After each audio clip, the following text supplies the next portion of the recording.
Make no mistake, Iran is committed to acquiring nuclear weapons. It's been their policy and it is their intent. Anyone who thinks we weren't on borrowed time is refusing to acknowledge the failure of prior policies. It's a simple fact that consecutive administrations had exhausted all other options to end this threat. Our witnesses here are tasked with providing intelligence to inform decision makers. But there's only one person in America who has the responsibility and the obligation to act when he believes there is a clear and present danger to our safety. The Commander-in-Chief has that duty, and I commend his decisiveness in this most difficult of decisions. I've been in briefings that the administration provided to all members, to this committee, and to the Gang of Eight. The classified case is clear, even if it can't be fully discussed in the open. The president made a difficult but necessary decision.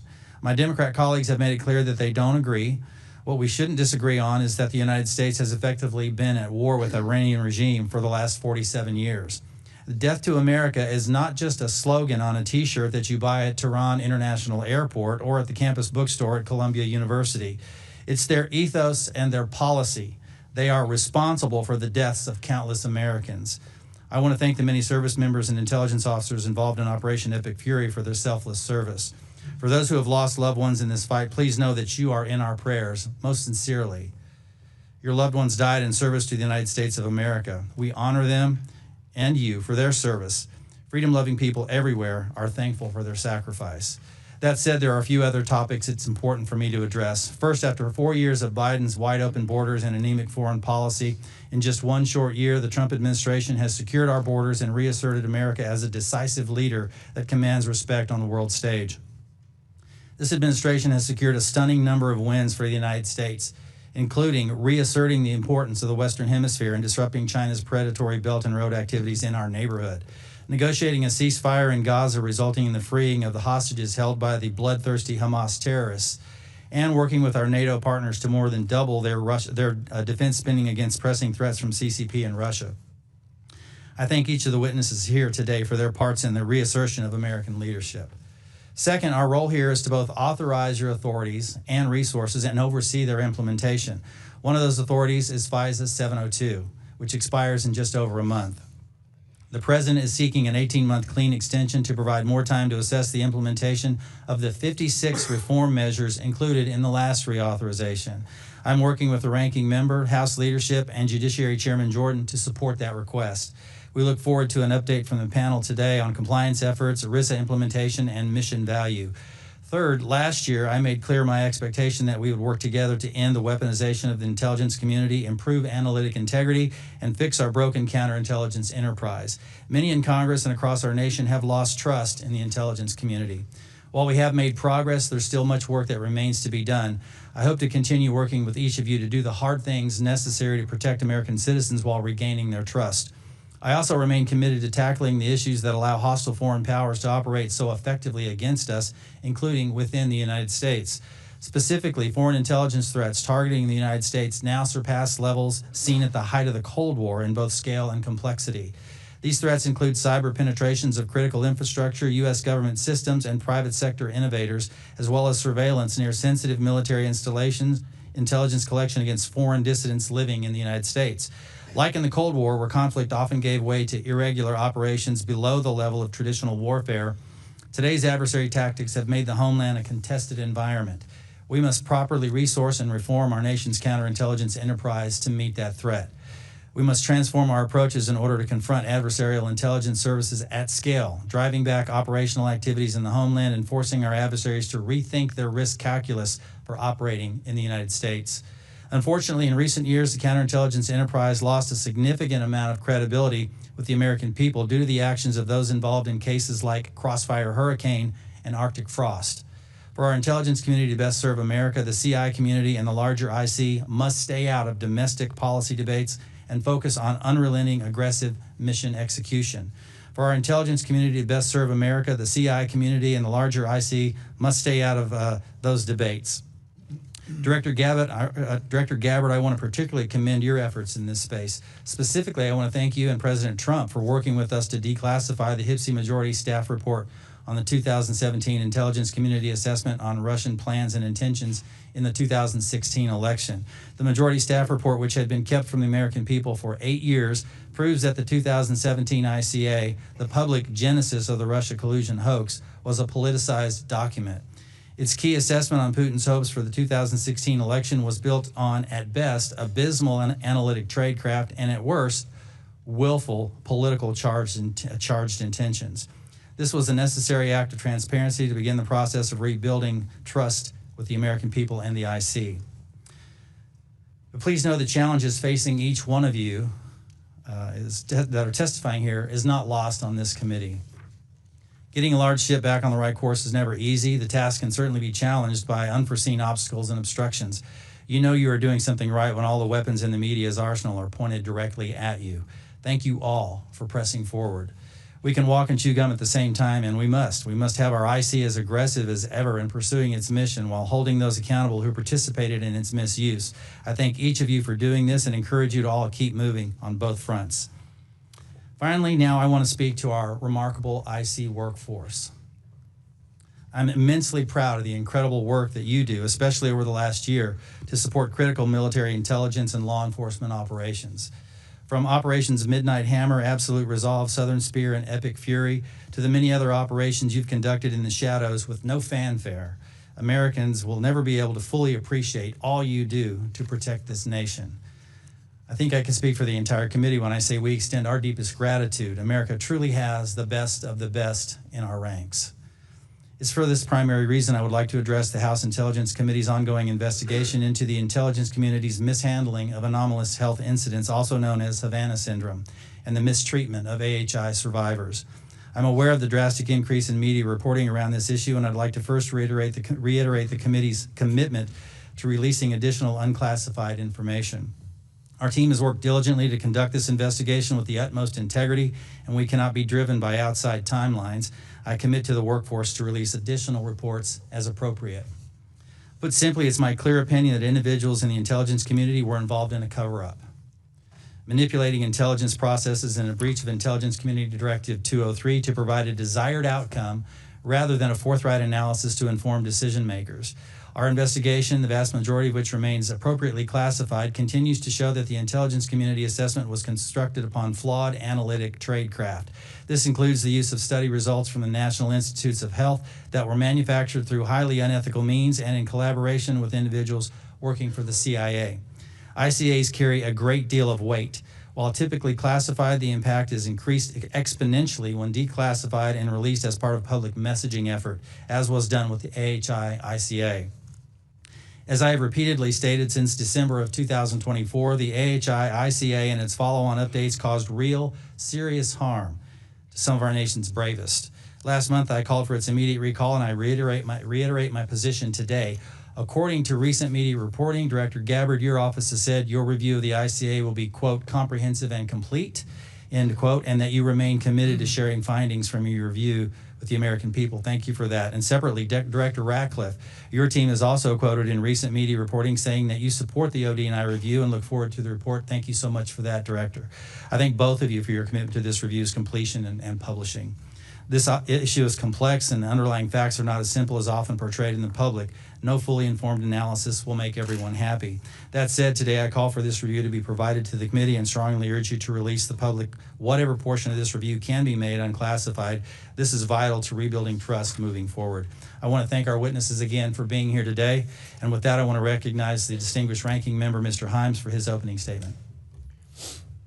Thank you, Mr. Chairman, and a big welcome to all of our witnesses. I hope that whatever else is said today, that you will convey to your workforces our deep admiration and appreciation for their diligence, their commitment, and their sacrifice. Sometimes this moment feels a little bit like that old Billy Joel song, "We Didn't Start the Fire." North Korea, Red China, war in Ukraine, Greenland, Cuba, terrorism, burning drug boats, and of course, the massive fire that we did start, our latest Middle Eastern war. Where to begin? Our national elections are about 7 months away, and plenty of Americans are worried that President Trump may indeed, as he said, take control. Meanwhile, we are not receiving the traditional indications or warnings of foreign intelligence efforts to interfere in those elections. There have been several terrorist attacks in recent weeks, and meanwhile, the FBI, our premier counterterrorism agency, has pivoted hard to immigration enforcement. But I can't begin today with anything other than that fire that we did start, Iran. The Constitution, to which every single one of us swears an oath, reserves decisions of war to the representatives of the people. And that's not ink on parchment. There are good reasons for that. First, let's start with why. Why did we and are we risking our blood and treasure on a deeply risky venture, one that the President of the United States and the Director of National Intelligence have spent years telling us is a terrible idea? The President has said that Iran was preparing an imminent attack on the United States. That is not true. As awful as the regime is and always has been, not one of your agencies has produced a single report saying that Iran posed an imminent threat to the United States. The President also claimed that Iran would soon possess a nuclear weapon, perhaps in weeks. That is also not true. It is not supported by a single report from your agencies, and it is certainly belied by the repeated claim that Iran's nuclear capability was obliterated mere months ago. Second, let's consider the consequences, as the Congress should have done. The Congress, not one man, should consider whether our constituents in uniform will live or die. The Congress, not one man, should decide if Americans will spend an additional $30 a week to fill their gas tanks. The Congress, not one man, should consider if it is wise to allow the Russians to sell their oil to India so that they have millions of dollars with which to kill the Ukrainians that we are now begging for help to defend ourselves against Iranian drones. Finally, had the administration chosen to abide by the Constitution, Congress might have considered the answer to General Petraeus's all-important question. Tell me how this ends. When the Iranian Navy is sunk and the missile launchers are destroyed and we have re-obliterated the nuclear infrastructure, do we declare victory and sail away? How do we feel about a new supreme leader who is more extreme and vicious and dedicated to the development of a nuclear weapon than the last one? Do we do a deal with him? How do we get him to open the Strait of Hormuz? Do we bomb more? And if we sail away and declare victory, are we back there 9 months from now to resink a rebuilt Navy and rebomb rebuilt missile launchers? Is this going to be an every 9-month thing, or is it going to be annual? The very core purpose of the intelligence community is to answer these questions for the President, for us, and for the American people. Right now, as we watch the dignified transfer of lost American patriots at Dover, as we watch gasoline approach $5 a gallon, as we watch our allies mocking us on the world stage, we need to know, were those questions asked? How did you answer them for the President of the United States? And did he listen? I understand that the administration may come to the Congress to ask for funding of $200 billion for this war. As you answer those questions for us today, I'd ask you to remember that old saying, if you want me there for the landing, make sure I'm there at the takeoff. Thank you, Mr. Chairman. I yield back. Thank the gentleman for his comments. Before I turn it over to Director Gabbard, I would like to thank General Hartman for nearly 4 decades of service. I know you're retiring, I think, tomorrow. You are here. I just applaud your service to this nation and your leadership at the NSA, and thank you and wish you all the best in your retirement. Thank you, Chairman. I think tomorrow as well. All right. Thank you. Director Gabbard, you're recognized. Thank you very much. Good morning, Chairman Crawford, Ranking Member Himes, members. I'm here today to present the 2026 Annual Threat Assessment and joined by my colleagues, the directors of the CIA, the DIA, FBI, and NSA. This briefing is being provided in accordance with ODNI's statutory responsibility. What I'm briefing here today does not represent my personal views or opinions, but rather the assessments of the intelligence community of the threats that facing the United States, our homeland, and our interests. In this assessment, we're following the structure of priorities that relate to have yielded significantly positive results. For example, the strict enforcement of U.S. policies at the U.S.-Mexico border and regionally have served as a deterrent and drastically reduced illegal immigration. Based on Customs and Border Patrol data, January 2026's monthly encounters are down 83.8% compared to January of 2025. The drivers of migration are likely to continue. Potential worsening instability in countries like Cuba and Haiti risk triggering migration surges. Smugglers who often operate as transnational criminal organizations view chaos as an opportunity for profit and will likely continue to profit from these illegal immigration flows. These TCOs continue to pose a daily and direct threat to the health and safety of millions of U.S. citizens, primarily by producing and trafficking in illegal drugs. Under President Trump's leadership, fentanyl overdose deaths have seen a 30% decrease from September of 2024 to September of 2025.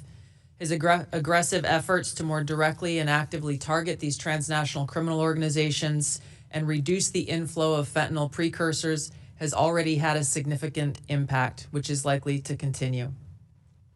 Mexico-based transnational criminal organizations like the Sinaloa Cartel and Jalisco New Generation Cartel dominate the production and smuggling of fentanyl, heroin, methamphetamine, and cocaine into the United States.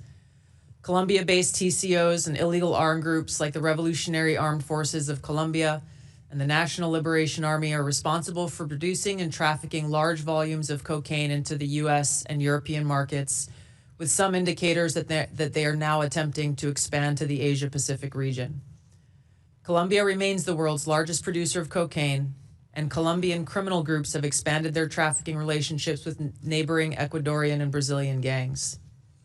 MS-13 is well established in cells in the United States and uses violence to intimidate the Salvadoran diaspora, engaging in murder, extortion, retail drug trafficking, firearms offenses, and prostitution, fueling increased violence and instability.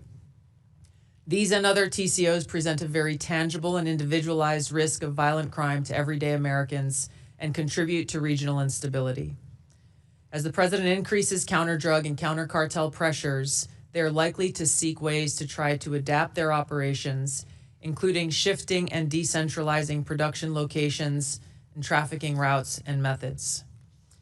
The United States continues to face a complex and evolving threat landscape with a geographically diverse set of Islamist terrorist actors seeking to propagate their ideology globally and harm Americans, even as Al-Qaeda and ISIS organizationally remain weaker today than they were at their respective peaks. The spread of Islamist ideology, in some cases led by individuals and organizations associated with the Muslim Brotherhood, pose a fundamental threat to freedom and foundational principles that underpin Western civilization.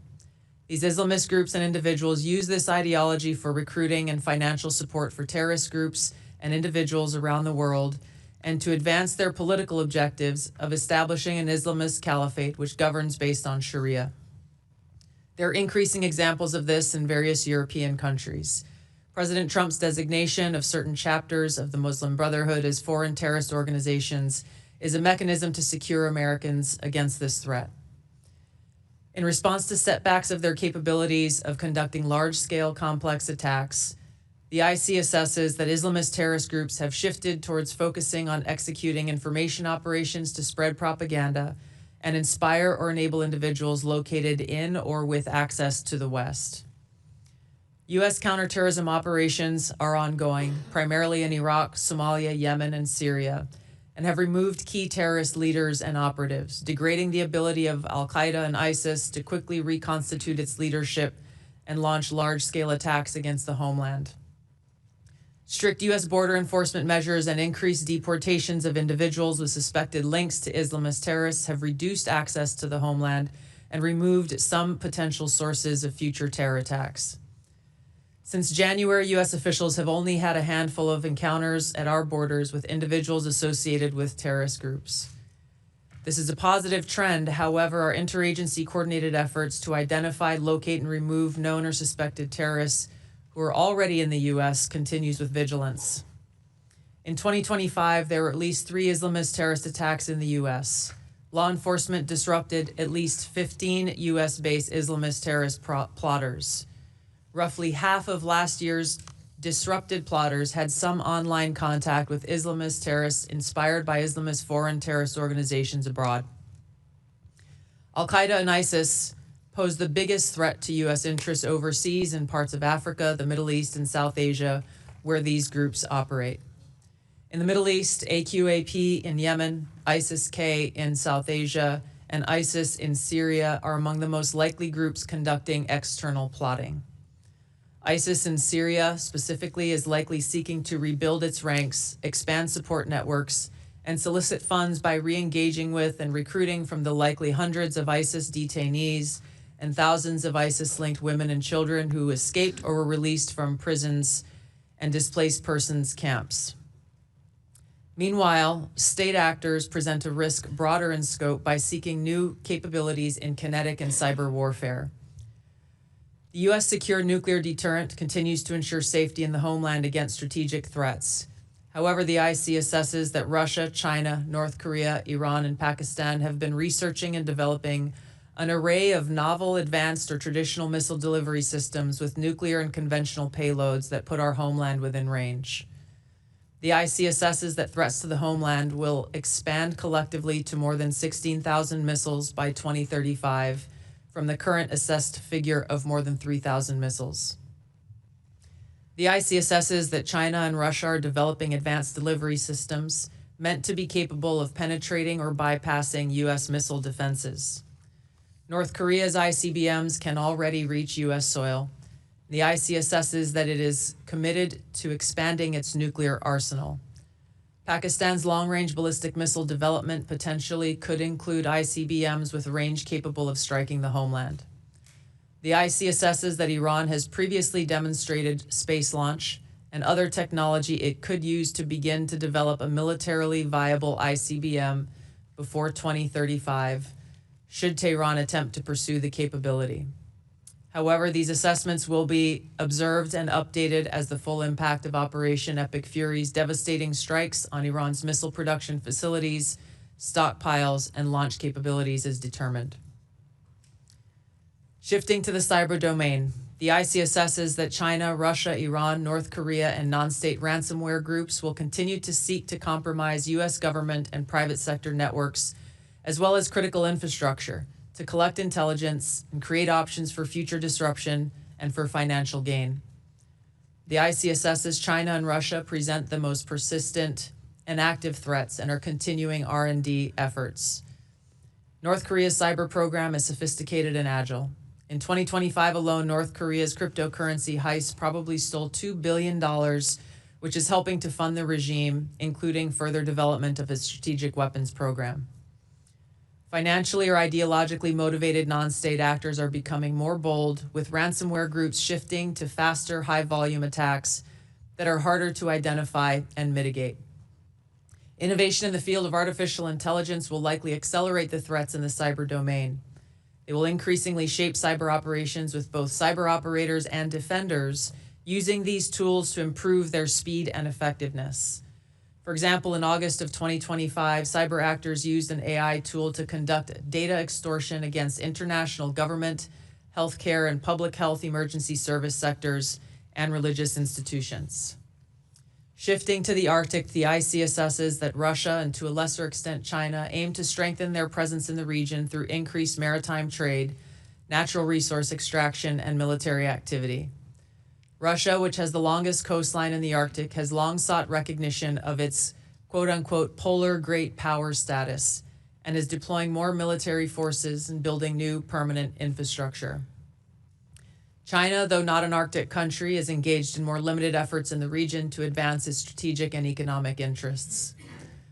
On the technology front, artificial intelligence capabilities are rapidly advancing and changing the threat landscape.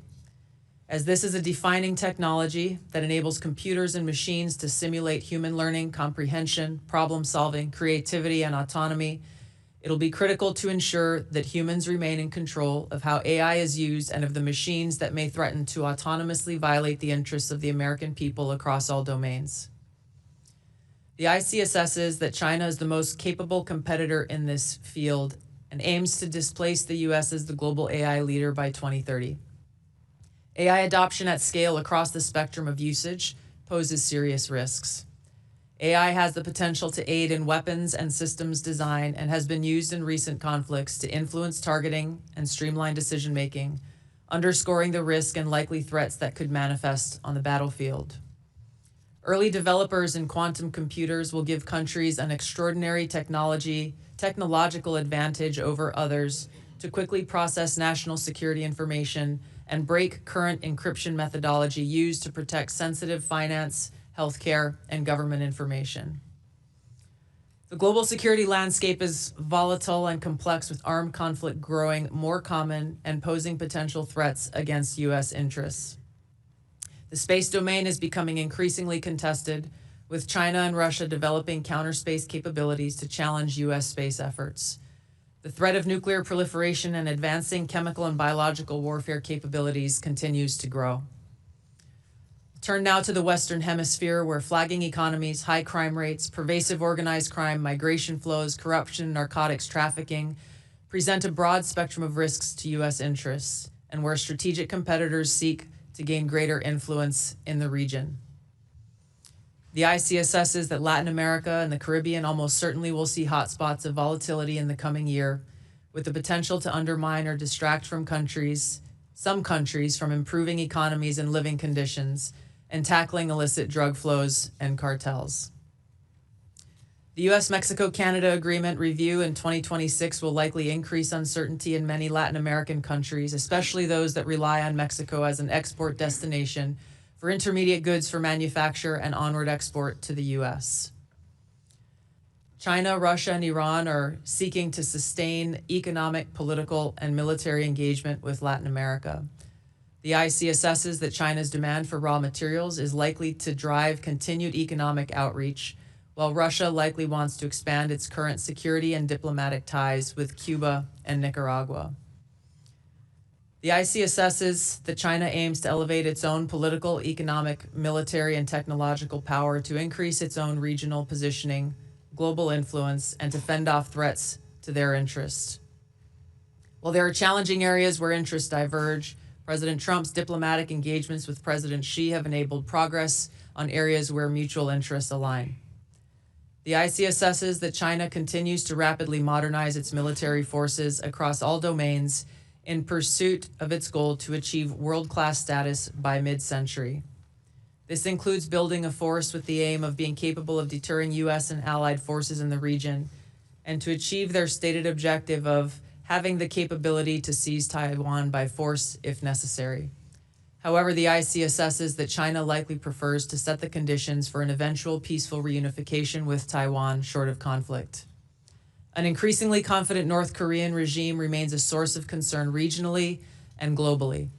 Its weapons of mass destruction, conventional military capabilities, illicit cyber activities, and demonstrated willingness to use asymmetric capabilities poses a threat to the U.S. and its allies, particularly South Korea and Japan. North Korea's partnership with Russia is growing, and in 2025, Kim took steps to improve ties with China, still North Korea's most important trading partner and economic benefactor. The IC assesses that North Korea's support for Russia in the war against Ukraine has increased North Korean capabilities as their forces have gained combat experience in 21st century warfare, along with equipment. Pyongyang continues to develop and expand its strategic weapons programs, including missiles that can evade U.S. and regional missile defenses. Russia retains the capability to selectively challenge U.S. interests globally by military and non-military means. The IC assesses that the most dangerous threat posed by Russia to the U.S. is an escalatory spiral in an ongoing conflict such as Ukraine, or a new conflict that led to direct hostilities, including the deployment of nuclear weapons. The IC assesses that Putin continues to invest in Russia's defense industrial base, as well as novel capabilities that may pose a greater threat to the U.S. homeland and forces abroad than conventional weapons. The IC assesses Russia has advanced systems, hypersonic missiles, and undersea capabilities designed to negate U.S. military advantage. Russia is also building extensive counter-space capabilities to contest U.S. space dominance. Its development of a nuclear counter-space weapon poses the greatest single threat to the world's space architecture. During the past year, the IC assesses that Russia has maintained the upper hand in its war against Ukraine. Ongoing U.S.-led negotiations between Moscow and Kyiv continue. Until such an agreement is met, if an agreement is found, Moscow is likely to continue fighting a slow war of attrition until they view their objectives have been achieved. In the Middle East, conflict and instability will shape security, political, and economic dynamics in a variety of ways. The IC assesses that Operation Epic Fury is advancing fundamental change in the region that began with Hamas's attack on Israel on October 7, 2023, continued with the 12-day war last year, resulting in weakening Iran and its proxies. The IC assesses that the regime in Iran appears to be intact, but largely degraded due to attacks by Israel and the U.S. on its leadership and military capabilities. Its conventional military power projection capabilities have largely been destroyed, leaving limited options. Iran's strategic position has been significantly degraded. The U.S.-led maximum pressure campaign and snapback of European sanctions added additional pressure to an already bleak Iranian economy, resulting in mass protests earlier this year that Tehran suppressed by killing thousands of protesters. Even if the regime remains intact, internal tensions are likely to increase as Iran's economy worsens. Even so, Iran and its proxies continue to attack U.S. and allied interests in the Middle East. If a hostile regime survives, it will likely seek to begin a years-long effort to rebuild its military, missiles, and UAV forces. Prior to Operation Epic Fury, the IC assesses Iran was trying to recover from the severe damage to its nuclear infrastructure sustained during the 12-day war. Iran maintained the intention to rebuild its infrastructure and nuclear enrichment capability and continued to refuse to comply with its nuclear obligations with the IAEA, refusing them access to key facilities. The IC assesses that China, Russia, and North Korea see the United States as a strategic competitor and potential adversary. Iran has long viewed the U.S. as an adversary and is engaged in active conflict with the U.S. as of this writing. These four countries are likely to continue their selective cooperation with each other, which could bolster their individual capabilities and threats to U.S. interests more broadly. However, currently these relationships are primarily bilateral on selective issues and depend on broader circumstances, divergent sovereign interests, and in some cases concerns over directly confronting the U.S. These factors are likely to constrain their relationships. Finally, conflicts on the continent of Africa are likely to persist through 2026 due to poor governance, economic demands, and external support. Tensions continue between Ethiopia and Eritrea, which could rapidly accelerate to conflict. Contentious national and federal elections in Somalia could distract the federal government away from counterterrorism actions against al-Shabaab, which continues to conduct terror attacks while providing funding and propaganda support to other elements of al-Qaeda in Yemen. The civil war in Sudan continues even as external negotiations occur, and ISIS in West Africa and the Sahel have increased the intensity of their attacks against local security forces, expanding their areas of operation and moving closer to cities with a U.S. presence. African governments will use their wealth and critical minerals to seek partnerships that deliver them meaningful benefit. Concurrent conflicts and crises across the continent will continue to put U.S. citizens at risk and cause further instability. In closing, as leaders of the intelligence community, we remain committed to providing the President and policymakers with timely, unbiased, relevant intelligence to ensure the safety, security, and freedom of the American people. Thank you. Thank you for your comments, Director Gabbard. We appreciate that. We'll now move to member questions, 5-minute increments. With that, I recognize myself for 5 minutes. Director Patel, our state and local officials are on the front lines of increasingly dangerous unrestricted warfare activities being undertaken by Chinese nationals, such as marijuana grow operations protected by armed militants, secret police stations engaged in transnational repression, Chinese-operated sim farm sites, crypto mining facilities, and land purchases near strategic locations. The CCP is exploiting legal gray areas and the lack of awareness at the state and local level to establish strategic footholds. 2 states, in fact, New Hampshire and Florida, are now advancing legislation to establish offices of counterintelligence, which would bolster states' ability to confront foreign adversaries without relying on the federal government. Do you support that? What can be done to better support the states and local officials? Absolutely. Thank you, Mr. Chairman. So we have infused funding into our entire program taking on the CCP.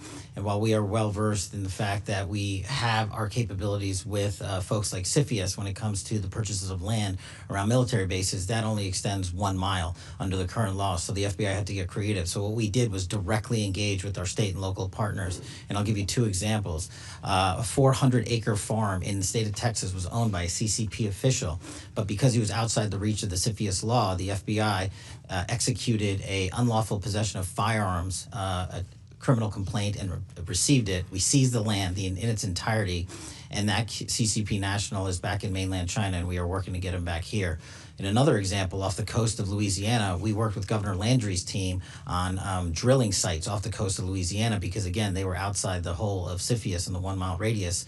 And with the intelligence we were able to provide our state and local authorities, they shut down that CCP drilling center, which we believed was actually used to provide and steal data and intelligence from American lives. So that's just a little bit of an example. On the marijuana grow houses, we have 6 active ongoing investigations in 6 multiple jurisdictions for specifically taking down CCP-affiliated grow houses from Maine to Georgia and across the country. So it sounds like from your characterization of CFIUS, it's inadequate at this point. Maybe we could do something legislatively here in this body to provide some broader authority to address that challenge. I would love that.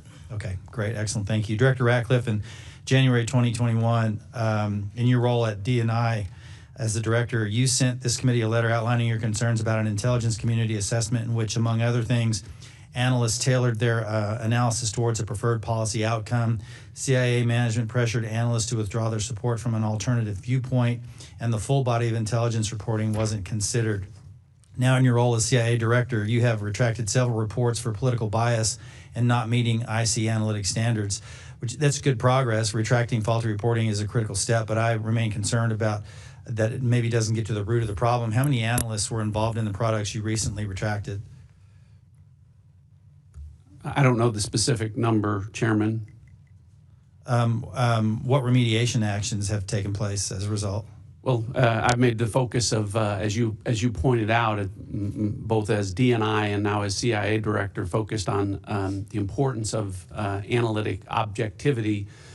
As you pointed out, when I was the DNI, when I saw conduct from Russia and China, the exact same conduct result in different assessments, that's not a good reflection on the analytic judgments. What you referenced in my role as CIA director, withdrawing reports that we went back and looked that didn't reflect the analytic standards that we would expect, I retracted those judgments because they show bias and influence for political reasons or otherwise. So that has continued to be a focus and will be. I think that message has been received within our analytic community within the CIA and really across the CIA, because this administration has put a focus on taking politics out of our analytic judgments. Excellent. Thank you, Director. Appreciate that. I want to, as I made clear in my opening statement, I'm trying to get this done in the little time that I have remaining.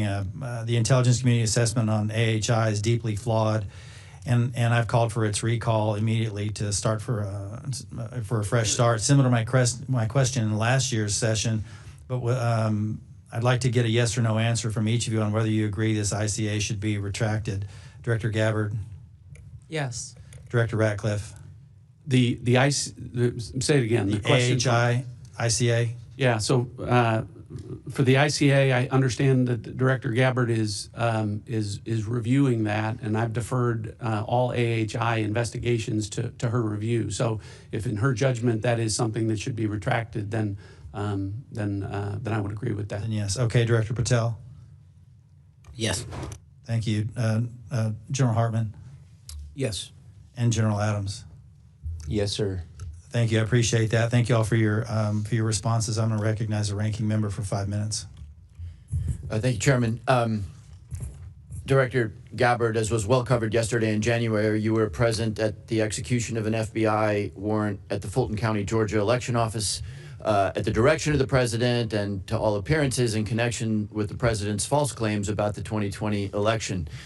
The unsealed affidavit submitted by the FBI made zero reference to foreign powers or outside interference. I don't want to relitigate the reasons why you were there, but I do want to know whether, as a result of your visit, there is credible intelligence in your possession pointing to foreign interference in Georgia in the 2020 election. Thank you for the question, Ranking Member. As you know, over each of the previous elections, there is an ongoing effort by different foreign entities. Ma'am, it's a very. I assume that the answer to my question is no, that you have no specific intelligence related to foreign meddling in the Georgia election. We are continuing to look into this matter. Okay. Director, the ODNI has confirmed on the record that your office took custody of voting machines from Puerto Rico last May. I'm not aware of any previous DNI taking similar actions. Did your office promptly notify the committee about taking custody of Puerto Rico's voting machines? I don't believe we did. However, this was done at the request of the Puerto Rico AUSA attorney. Ma'am, it's a yes or no question. The answer, as you have acknowledged, is no. You did not inform the committee about the taking of a territory's voting machines. Is there a specific foreign threat? And I've read the reporting that you were looking for possible foreign threats, but is there a specific foreign threat that drove you to take this action? There were questions about whether or not there were vulnerabilities that a threat could have taken advantage of, and that was the purpose for their requesting us to look into those vulnerabilities. Where are those voting machines now? I believe they are held in a secure facility at ODNI. Have you or other ODNI officials taken any other state or territory's voting equipment into custody? Not to my knowledge. I want to turn in the subject of elections to a paradoxical thing. You will all be aware that the U.S. government is apparently going to grind to a halt. The president is going to sign no more bills. The Senate will spend 2 weeks apparently debating the SAVE Act. The SAVE Act, of course, would make illegal foreigners voting in U.S. elections, which is already illegal. So we are to do no more business because of apparently the existential threat to our democracy associated with foreigners voting in our elections. I am therefore puzzled by the fact that neither the unclassified nor the classified threat assessment makes any reference to risk or danger associated with foreigners voting in our elections. Director Patel, how many non-citizens have been convicted of voting in U.S. elections in the last 10 years? The conviction stats are with the Department of Justice. I defer to them on that. You are the director of the FBI. Give me a guess. How many convictions in the last 1 year, 5 year, or 10 years? Ballpark. I don't have that with me, sir. Again, it's with the department. You don't have that with, okay. Director Patel, how many active investigations does the FBI have into foreign individuals voting in U.S. elections? We have a number of investigations, generally speaking, ongoing about individuals across the country. Yeah, I'm asking for that number. I don't have that number with me, but I have a number of them. You have a number of investigations. Okay, is that number 10,000? Is it closer to 10,000 or closer to 10? It's probably somewhere in between. Okay, will you please provide the committee with that number? Yes, sir. Okay.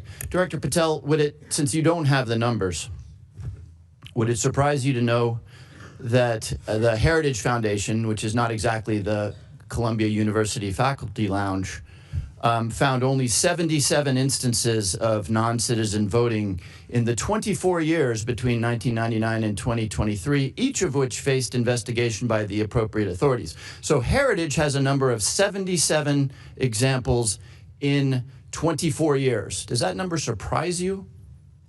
No, because it's low. I don't understand your answer. You asked me if I was. Are you disputing that the number is in the range of 77 examples of non-U.S. citizens voting in U.S. elections in a 24-year period? I just said that number is low. You think that number is low? Okay. So why, if this is a meaningful issue, do we have no, and I guess I direct this to Director Gabbard, why is there no mention of this thing that will grind the American government to a halt for a 2-week period in the worldwide threats analysis? This annual threat assessment was shaped around the national security strategy's prioritization of threats to our nation and our nation's interests. There are multiple platforms and venues where there have been and there will be reporting on threats to our foreign threats to our elections. Yield back. Gentleman yields. Vice Chairman Kelly.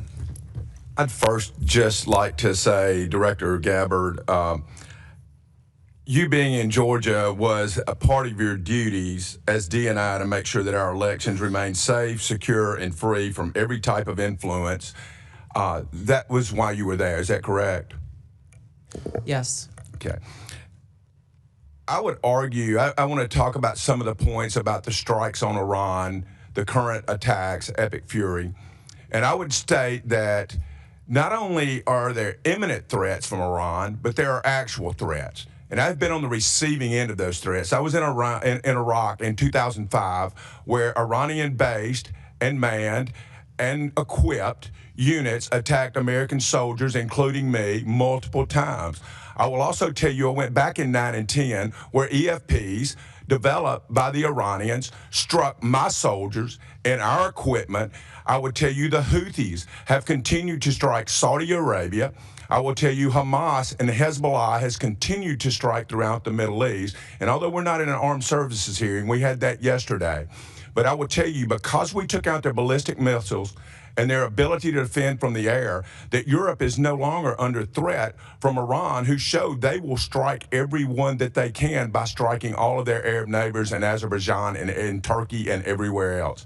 With that being said, Director Ratcliffe, I think the CIA has had a great year in providing intelligence, whether that's in Venezuela, the initial Midnight Hammer strikes, or also the current strikes in Iran. Can you tell us kind of some of the things the CIA has done over the past year that you're proud of? Congressman, good to see you again. Thank you for the question. Good to see all of you and be back in the House. I guess I'll start by saying I think you all know there was bipartisan concern when I took over the CIA that our human collection was in a downward spiral and had been for some period of time. And you all wanted a more aggressive CIA, one that was focused on core mission, one that was collecting the kind of intelligence and stealing secrets that would provide a decisive strategic advantage that can contribute to national security and foreign policy successes. I do think that the CIA, I agree with you, has had a great year, and that's a credit to our workforce. So you talked about some of the very public successes like Operation Midnight Hammer and Operation Absolute Resolve, where our agency contributed to a, frankly, flawless intelligence picture that allowed for flawless military operations. And I want to credit everyone here. There's been bipartisan praise from this committee, even from those of you who may disagree with the underlying policies. But I think those successes are really emblematic of success that the agencies had across the board on all national security matters in all national security spaces. And it's not just an opinion, it's reflected in our statistics. So when we talk about stealing secrets, you need assets and sources on the ground around the world. We're up 25% in that regard just in the past year. Our foreign intelligence reporting, meaning the intelligence that really matters to you as decision makers and the president as commander-in-chief, that's up across the board 25%. Other categories specific targets and adversaries like China, it's up 100%. Areas like technology, it's up 100%. Issues like counter-narcotics, our operations are up by 70%. With regard to counterterrorism, those are classified numbers that we'll get into in the classified portion, but those are triple digits. We've accomplished more on the counterterrorism front in the past year than in the prior 4 years combined. Again, really a credit to the CIA workforce. Morale at the agency is high because people are doing the work that they signed up to do, and this administration is calling on them to do more. I would say they are If I can steal tired but back happy. the final 45 seconds, I have one question for Director Patel. Director Patel, the current shutdown that is caused by us not funding TSA, Border Control, DHS, and all those things, how hard has that made the job of counterintelligence, FBI, to protect us here in the homeland from threats that came through our borders or internally and already existing in the United States, Director Patel? Thank you for the question. When it comes specifically to the combination efforts between the Department of Homeland Security and the FBI, we have 59 Homeland Security task forces that we have stood up in every single state, and then some, that are co-led by the FBI and HSI. And obviously having a stopgap in funding is hurting those abilities to go out there and fight crime and pick up violent offenders across the country. Even though the DHS workforce shows up every day, I think they've gone 1 month without a paycheck now. We also have things like our Southern Border Intelligence Center in Tucson, Arizona, that is our hub for intelligence collection operations on foreign terrorist organizations, specifically the narco traffickers down in Mexico. Thank you. My time's expired. Mr. Carson's recognized. Thank you, Chairman. The Trump administration has justified this war with Iran as necessary to stop an imminent threat. But the administration has not provided this committee with any intelligence indicating Iran was preparing a nuclear weapon, planning a preemptive attack on the United States, or possess any immediate capability to strike the U.S. homeland. That raises very serious questions about what the analysis of the IC provided before the decision to go to war was made. Directors Gabbard and Ratcliffe, is there any evidence that Iran intended to conduct a preemptive attack on the United States? And I ask this because 13 service members have been killed in Trump's war, including Captain Seth Koval, a husband and a dad from my state of Indiana, and my constituents want answers. So is there any evidence that Iran intended to conduct a preemptive attack on the U.S. prior to beginning this war, yes or no? Congressman, the answer to this question needs to be reserved for a closed hearing. I will say, however, the intelligence community does provide the assessments of the threats that exist to the president so that he can make that determination within the body of information and intelligence and activities within the region that ultimately he is responsible for. What is an imminent threat, and if there is an imminent threat, what actions need to be taken? Congressman, as the DNI said, there's a body of intelligence that we'll be able to cover in the classified portion of this hearing that does reflect that in the likely event of a conflict between Iran and Israel, that the U.S. would be immediately attacked, regardless of whether the United States stayed out of that conflict. Shifting gears to Ranking Member Himes' point, let me read to you from the 2025 Annual Threat Assessment under your watch last year. Quote, Moscow's malign influence activities will continue for the foreseeable future and will almost certainly increase in sophistication and volume. Moscow probably believes information operations efforts to influence U.S. elections are advantageous, regardless of whether they affect election outcomes. By contrast, this year's threat assessment makes no mention of foreign threats to elections. Meanwhile, the IC has been publicly warning about foreign powers interfering in our elections for nearly a decade. So the omission is very striking. And to that point, sitting here today, I'm not aware of any intelligence products in the past year dedicated to foreign plans and intentions toward current and future U.S. elections. Director Gabbard, yes or no, ma'am, have you directed or been directed to stop or limit dissemination of intelligence reports or finished intelligence reporting concerning foreign plans and intentions about upcoming U.S. elections or foreign threats to the midterms? No. Director Patel, same question for the FBI, sir. Yes or no, sir? No, sir. Director Ratcliffe, same question for the CIA, sir. Yes or no? No. General Hartman, same question for NSA. Yes or no, sir? No, sir. General Adams, same question for the DIA. Yes or no, sir? No, sir. I yield back, Chairman. Gentleman yields. Ms. Stefanik. Thank you, Mr. Chairman. Director Gabbard, when you began your testimony, you stated that your remarks do not represent your personal beliefs. That's the first time I've heard that at a committee hearing. Why did you say that? Or is there anything in the threat assessment that you personally disagree with? Thank you for the question, Congresswoman. The reason I've said that is twofold. Number one is when I assumed this role as Director of National Intelligence through the confirmation process and beyond, many members of Congress rightly said your personal views and your politics in this role get checked at the door. And as Director of National Intelligence, my responsibility is to report the intelligence community's assessments objectively and to make sure that they are not politicized in any way, shape, or form. Unfortunately, there are those who, for one reason or another, have tried to mischaracterize the intelligence community's assessments and saying, well, this is just a political view, or trying to misdirect from what the intelligence community is reporting. So I took the opportunity to state that from the outset, that this is the intelligence community's assessments.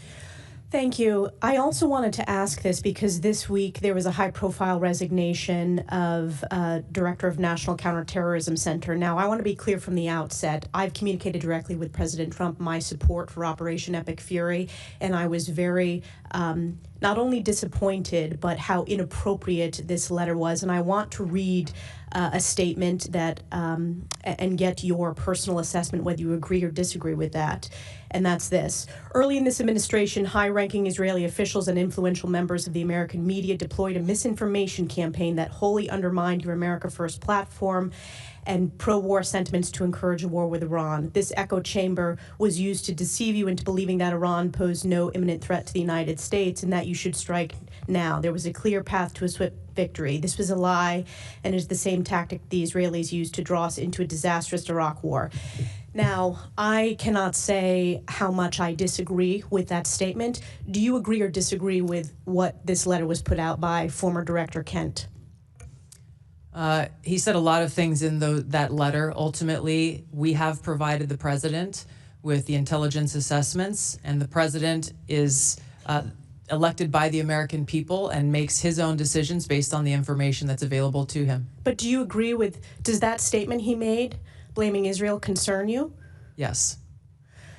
My next question is, I want to touch on the rise of terrorist attacks on the homeland. In the month of March alone, there were multiple high-profile Islamic terrorist attacks. You had Temple Israel Synagogue in Michigan. You had in Texas, you had an ISIS-inspired attack where they threw an IED in New York City. What is your assessment as to the rise of Islamic terrorism on the homeland? As you've pointed to, Congresswoman, this continues to be an extreme concern, not only because of the rise of these attacks, but the mechanisms which they're carried out and the challenges that the intelligence community has in being able to try to detect some of these threats and attacks in advance. I'd like to defer to the FBI director on some of this because they have been very successful in many cases over the last year in detecting them and preventing these attacks. But due to the nature of the challenge in many of these attackers not having contact with known foreign terrorist entities or individuals makes this a much more challenging threat to deal with. And I want to turn to Director Patel. I think that's a good, important segue to get your assessment. And I also want to add another aspect of the question. We're working on a 9/11 Commission review, 25-year review.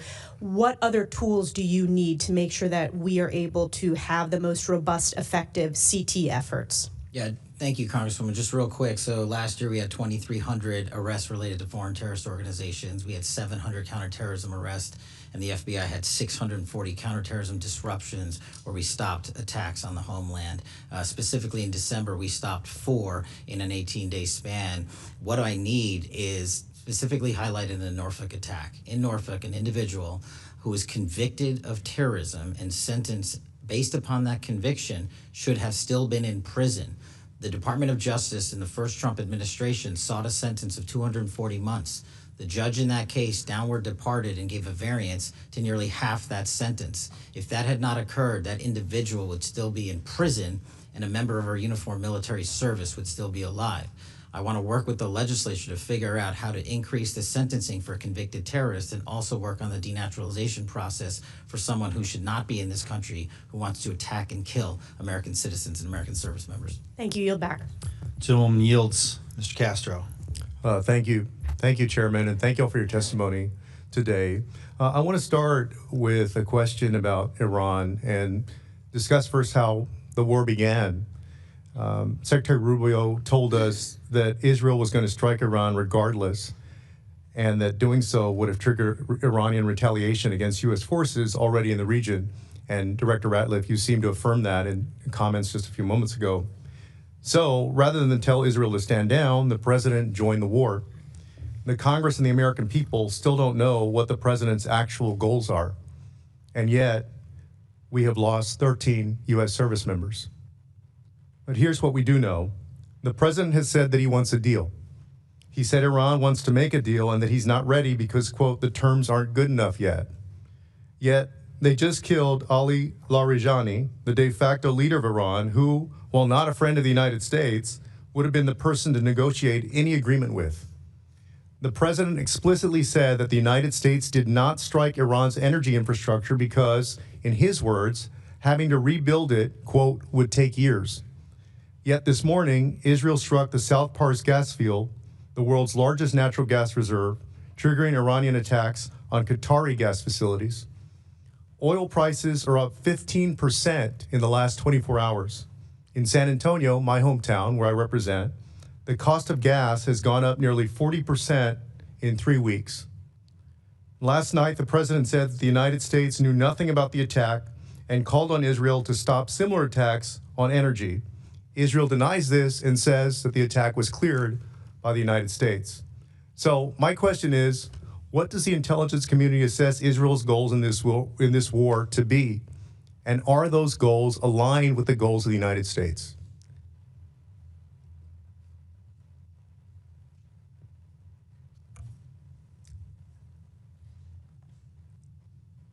I'm thinking carefully here about what can be said in this open setting versus a closed setting. Are the goals aligned? The objectives that have been laid out by the president are different from the objectives that have been laid out by the Israeli government. And how do they differ? We can see through the operations that the Israeli government has been focused on disabling the Iranian leadership and taking out several members, obviously beginning with the Ayatollah, the supreme leader. And they continue to focus on that effort. And how does that differ from our goals? The president has stated that his objectives are to destroy Iran's ballistic missile launching capability, their ballistic missile production capability, and their Navy, the IRGC Navy and mine-laying capability. So the death and destruction continues. The economic cost to the United States, to Israel, to the Gulf states, and to the world continues to increase. So I want to ask you, to the best of your knowledge, do you know whether Israel is supportive of the president's call to make a deal with Iran? I don't know the answer to that. I don't know Israel's position on that. And to what do you attribute Israel's decision to strike Iranian energy infrastructure, despite President Trump's call to keep those facilities off limits? I don't have an answer for that.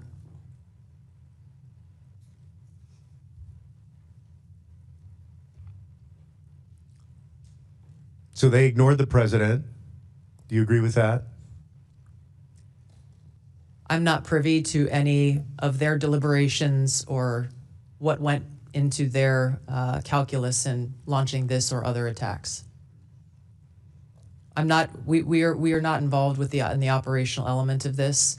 We're providing continuously on a daily basis the intelligence assessments of the events that are occurring. And I guess I know the effects of FBI can't because they're domestic, but can anybody else at the table provide any insight into that?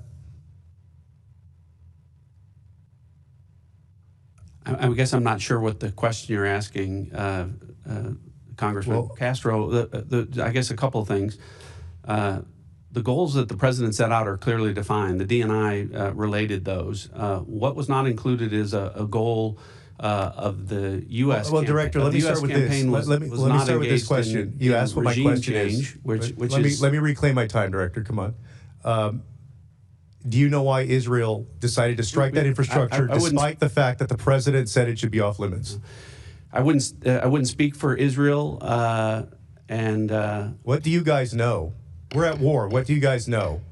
We'll have to take that for the record. Yes, let's take it for the record. Thank you, Mr. Chairman. I want to welcome the panelists here today. Today is March 19th. On April 19th, FISA goes dark. 702 goes dark. And it's been talked about many times, but up to 60% of the president's daily briefing is derived from FISA 702. And we look at the successes that we've had in protecting the homeland and also the conflicts the U.S. has been involved with. The flawless operation in Venezuela, Operation Fury in Iran, troop protection, the successes we've had on the battlefield in Ukraine, the recovery and release of the Hamas hostages in the tunnels in Israel, all derived from FISA 702. There is not a military operation that we've been involved with where FISA 702 was not, as Director Ratcliffe has said, been indispensable to the United States in the protection of our country. Director Patel has also said FISA 702 is indispensable. We're 30 days away from it going dark. Director Ratcliffe, can you clarify the president's position on an 18-month clean reauthorization and how that's going to proceed moving forward? Congressman, thank you, and thank you for highlighting this issue. So the president is in favor of an 18-month clean reauthorization of FISA 702, and I would add to that, I'm heartened by the fact to hear that the chairman of this committee and the ranking member are in agreement with that. And I know there's bipartisan support for that, and there should be. And I know this is an important vote for you to take, but I would ask that you all consider when you do that, when you look at the fact that former DNIs and former CIA directors and former FBI directors and DIA directors and NSA directors across Republican and Democrat administrations are in support of FISA 702 in its current form. These are the people that are making the decisions to keep Americans safe. And so I wish the reauthorization was longer than 18 months, Congressman. I think that this is something that I wish you all would consider for longer than that, so that regardless of who the president is in the future, he or she would have the benefit of, as you said, a tool that's indispensable across administrations, provides more than half of the important actionable intelligence that the president and the commander-in-chief relies upon. Thank you for that. Director Gabbard, you're supportive of the 18-month extension the president's seeking without a warrant requirement? That is the president's position, and that is the position of the intelligence community. And you will be supporting that, correct? I will support the president's decision to execute this. Correct. Thank you. Director Gabbard, we implemented 2 years ago a number of reforms, actually 56 of them, that were part of the Reforming Intelligence and Securing America Act, RISA. And that was done in a bipartisan way. That was a reflection of what we thought were problems with FISA 702, going back during the first Trump administration and even before that. These reforms that have been put in place and that you have helped implement, and we wonder if you could talk specifically about those reforms on the cutting down of FBI agents having access to querying of FISA information, the fact that there are criminal penalties now for FBI agents that are engaged in inappropriate activity as it relates to FISA. Please tell us some of those reforms and how those have been implemented. Director Patel. Sorry, I thought you were asking DNI. Absolutely. So we've gone above and beyond what RISA requires since I became director 13 months ago. We not only require supervisory special agents to approve the query request of U.S. persons, we also require the general counsel's office and lawyers to come in and agree with that request before we can proceed. Also, we have we used to, before this, had a default which allowed queries when we were utilizing our system to say it automatically searches 702. You now have to actually opt in and select that box to make sure that you are intentionally doing so. On top of that, we've reduced the number of personnel at the FBI from 6,600 before I got there to 3,500 that have access to it. Not that use it, but that have access to it. And we've also gone above and beyond what RISA requires in terms of if you misuse it unintentionally or recklessly. If you use it misuse it unintentionally, like you typed a name wrong in terms of spelling or whatnot, your access is suspended and be retrained. If you recklessly use it, you're immediately terminated your access forever. Thank you. Mr. Crow. Thank you, Chairman. Director Gabbard, it is your job and the job of your agency and department to assess the views of Iranian leadership, their policy beliefs, and policy positions, correct? Yes. That includes now deceased Ali Khamenei of Iran, correct? Yes. And the now leader, his son Mujtaba Khamenei, correct? Yes. The son is considered more of a hardliner than his father. Isn't that correct? Yes. So hardline that even some of Iran's leaders thought he was too aggressive. Isn't that correct? That is the intelligence community assessment, yes. Mujtaba, the son, is particularly close to the brutal Islamic Revolutionary Guard Corps and their most hardline commanders, correct? That is the intelligence community assessment. He was involved in ordering violent crackdowns on Iranian protesters, including their murder, correct? Yes. And we don't know if the son will continue his father's religious ban on developing nuclear weapons. Is that It correct? is unknown at this time. You testified before this committee last year that the elder, now deceased Khamenei, had in 2003 banned the nuclear weapons program or suspended it, correct? There was a fatwa in place that stated that. And that fatwa remained in place last year when you testified before this committee, correct? Yes. And that fatwa remained in place recently, correct? As far as I know, it has not been lifted. Yeah, you're aware of no information that would lift that fatwa. I'm not aware of any intelligence reporting that states that. To be clear on the Mojtaba, the son who has been named to replace him, it is unclear of his status or his involvement. He was injured very severely through one of the Israeli strikes.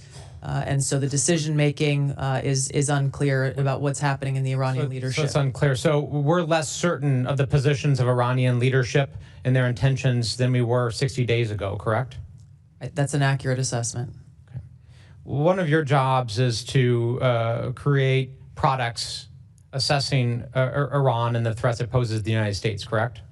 Yes. And that includes potential outcomes for military action, correct? It includes potential outcomes of a variety of scenarios. And the likelihood of those outcomes. Yes. Generally, when you make assessments about threats facing the United States, you will look at, in Iran, in any instance, the likely scenarios that will come out of military action, correct? The intelligence community takes all of those factors into account when they create these assessments. When you look at the threats posed by foreign countries, you also assess timelines to those threats, correct? What do you mean by timelines? Like a breakout time, for example, for nuclear weapons or the development of ballistic missiles. Yes, based on the information available at any given time. In the timeline also for potential terrorist attacks, correct? Broadly, yes, assesses all matters available. For the IC to assess the timeline of all threats. Nuclear weapons development, right? Yes. Ballistic weapons development. Based on the information available, yes. Terrorist attacks. Same applies. Cyber attacks. Timelines for all of those, correct? When there is information available that point to that, yes. In likelihood, as well as the timeline, correct? Based on the information available. Timing is important, is it not? It is an important factor that goes into the assessment. So it is your position sitting here today that you made no timeline determination as to threats that Iran had facing the United States, correct? That's a very broad statement, but where the information is available, the intelligence community factors that into their assessment products. Did you or the IC make any assessments as to the timing of potential threats facing the United States from Iran in the last 90 days? I'm sure there was timelines factored into the intelligence assessments that were delivered. Did any of them show imminence? The imminent nature of a threat is determined by the president based on a totality of the intelligence and information provided to him. Did any of them show that there were attacks anticipated within the next 90 days from Iran? It's too simplistic of a statement to say that because it depends on various scenarios occurring or not occurring. Did those assessments show timelines for the threats that Iran posed to the United States? The totality of threats, yes, there were timelines involved where it applied and where that information was available. But again, to your question about the determination of imminence, the president makes that determination based on the totality of information and intelligence. The bottom line is there was no imminent threat, and you know that, and there's no product that shows that. I yield back. Mr. Fitzpatrick. Thank you, Mr. Chairman. Thank you all for being here today. I want to expand on the questioning from my colleague, Mr. LaHood. Regarding FISA 702, obviously it is the imminent issue right before us. Will expire in a month. Unequivocally, the most critical national security tool our nation has to keep us safe from fentanyl, from foreign wars, and everything in between. Mainly to Director Ratcliffe, but any of you can answer this. One of the most perplexing debates that I've been subject to in my time here is this debate over what warrants are and when they're needed. In the 250-year history of this country, and going back to the very origins of law enforcement, we have always had a warrant requirement, on the collection of evidence. We have never had a warrant requirement on the querying of already lawfully collected data, which is why we don't require police officers to get warrants when they run license plates, querying off of already lawfully collected DOT data. It's why we don't require police officers to get a warrant to enter the evidence locker in their police precincts, which contains already lawfully collected data. It would literally shut down the system. And that's not a warrant requirement. That's a secondary warrant requirement. That's a warrant requirement on steroids. So, Director Ratcliffe, or any of you, I know you've been subject to these questions as well. Is it just a confusion over the difference between the collection of evidence versus the querying of our already lawfully collected data? Is it a lack of understanding of what incidental collection is, which is a fundamental precept of law enforcement? But if we have a warrant requirement on steroids for now the querying of already lawfully collected data, just by the numbers, that would require an expansion of the federal judiciary by a factor of 100. It would literally shut down our law enforcement apparatus at perhaps the most dangerous time in our nation's history. So, Director Ratcliffe, or any of you, if you could just walk me through your analysis there. Well, I'll start, Congressman. Thanks for the question. Again, thanks for highlighting this important issue. And as has been pointed out, reforms should be implemented where they're necessary. And I think, speaking for myself, and I know Director Patel supported the reforms from 2 years ago to make improvements, and they did. And so some reforms should be considered. A warrant isn't one of them. And with respect to the reforms that have been implemented, we're talking about, when we talk about Fourth Amendment rights and privacy concerns, we're at a 99.9% compliance rate with respect to that. So I would start by saying, why are you trying to fix what's not broken with something that I can tell you from this seat, the fix would not work. And I go back to my comment before. DNIs, CIA directors, FBI directors, the people that have been in all of these chairs before on a bipartisan basis agree that a warrant won't work and don't advocate for it. Congressman, you're correct. This is lawfully collected information, and these things come at you very fast, and you have to make decisions very quickly, and sometimes in a matter of hours. You have to act on the information that you have lawfully, that has been lawfully collected to interdict drug shipments or terrorist activities, and a warrant requiring you to go to the court to seek probable cause for information that has already been lawfully collected only prevents that from happening. I don't understand. I understand that it's well-meaning for people that are proposing it, but again, I would defer to the people who sit in these chairs and make these decisions who would tell you that it doesn't work. Anybody else want to comment on the warrant requirement? So, Congressman, I'd love to comment. Thanks for the question. I do just want to add a couple of points to agree with everything Director Radcliffe said. Not only is this already collected data on foreign personnel outside of the United States, but the data that is being queried has also already been analyzed to ensure that it contains foreign intelligence value, which I think is a very important part of this. And then when we query a U.S. person term, we're not querying for U.S. person information.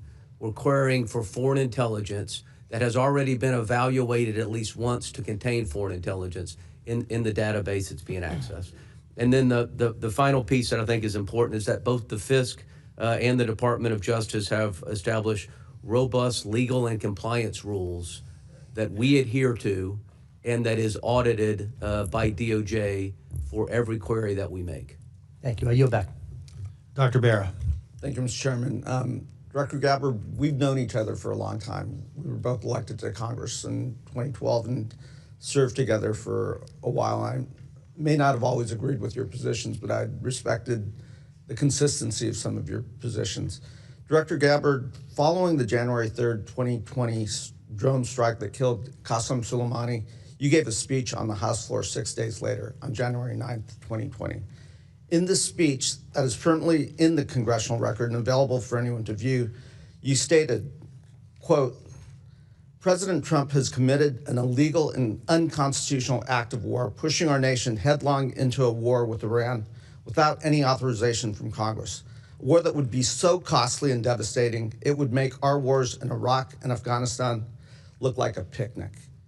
On February 28, 2026, the Trump administration, under which you are the president's principal intelligence advisor, launched an illegal and unconstitutional act of war, pushing our nation headlong into a war with Iran without any authorization from Congress. This war has already been costly and devastating. 13 American service members have lost their lives, including Chief Warrant Officer Robert Marsden from my home of Sacramento, California. And approximately 200 service members have been wounded. The Pentagon reported that the first 6 days of Operation Epic Fury cost $11.3 billion. That averages almost $2 billion per day. That was the first 6 days, and now we're in the 19th day of this war. That's ballooned into a regional conflict, putting the lives of Americans and our allies throughout the Middle East in danger. Director Gabbard, do you still believe that strikes against Iran that don't have congressional authorization constitute an illegal and unconstitutional act of war? Congressman, thank you for the question.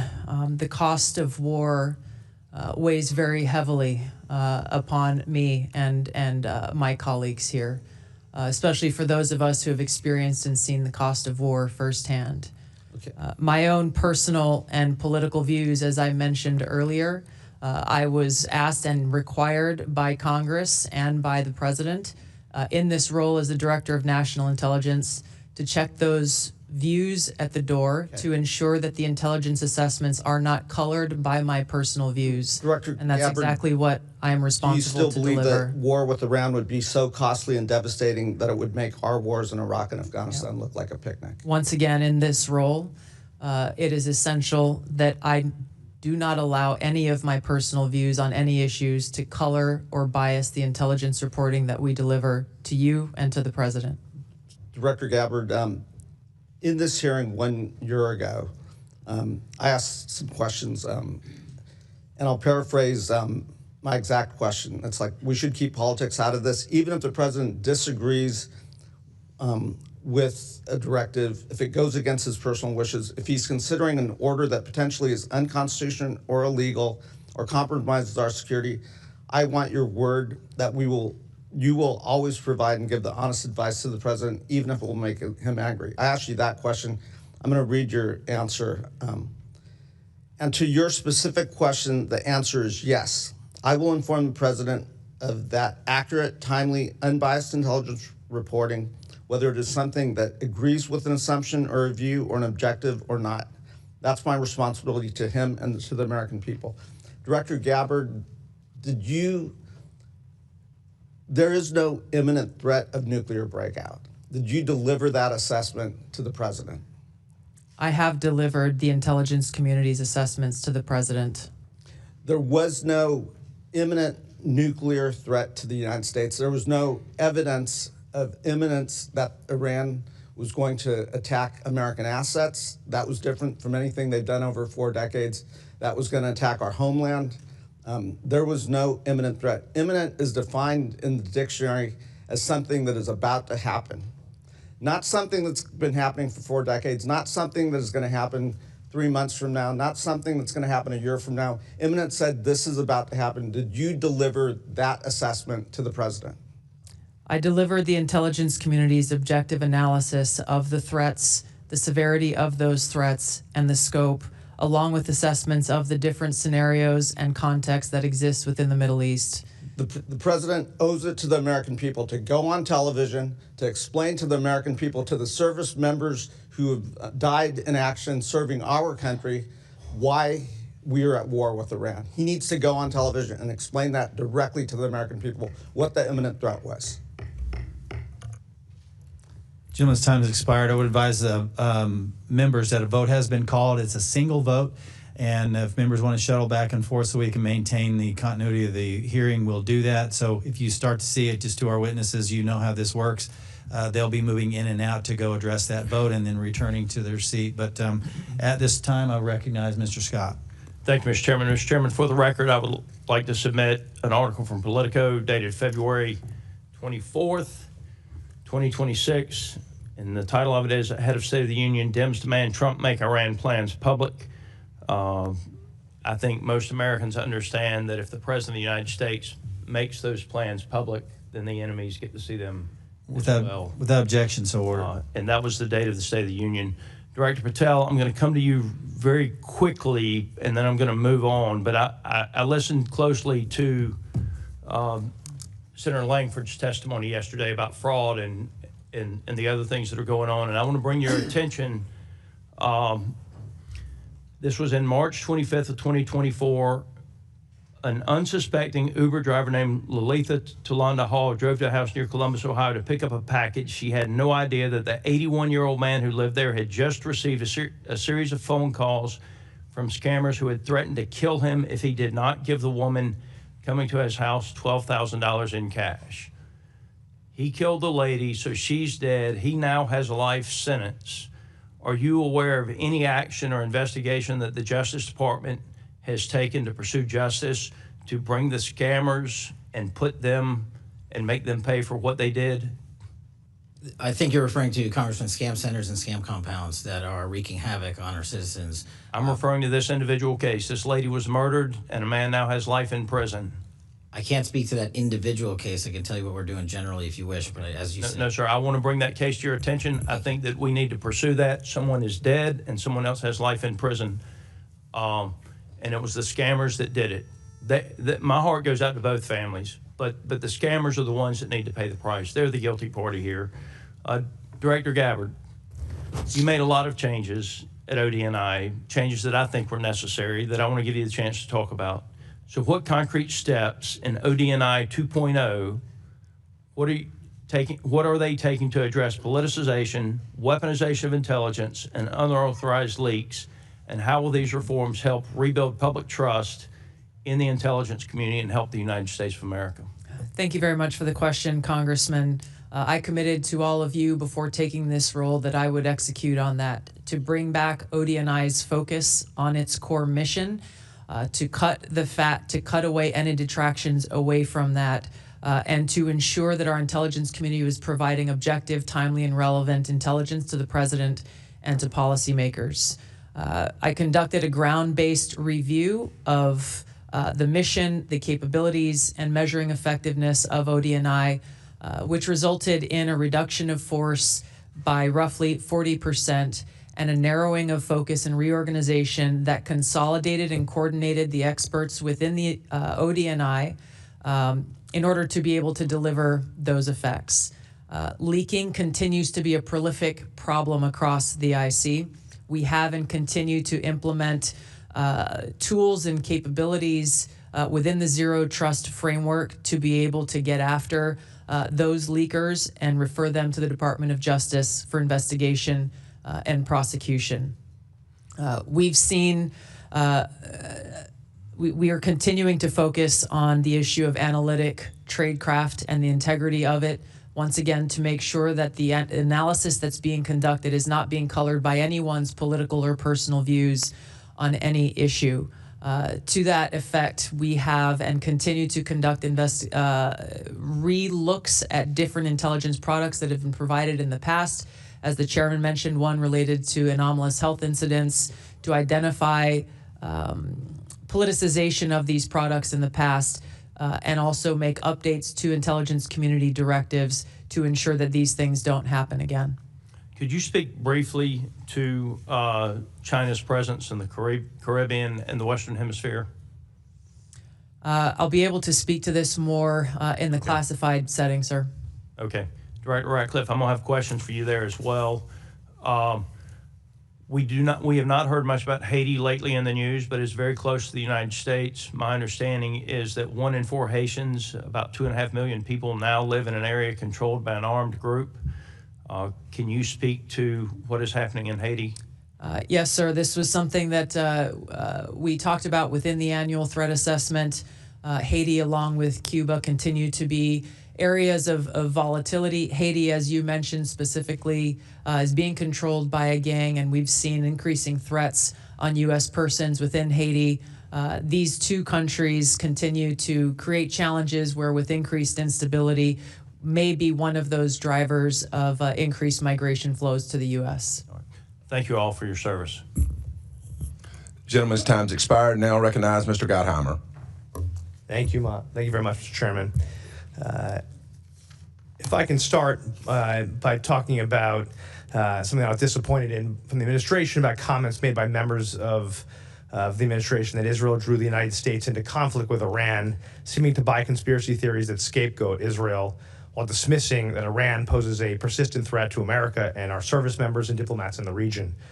While the president then clarified this is not the case and that America entered into a joint operations with our ally under our own accord, many still seem confused about what precipitated this conflict and the threat Iran posed to us directly.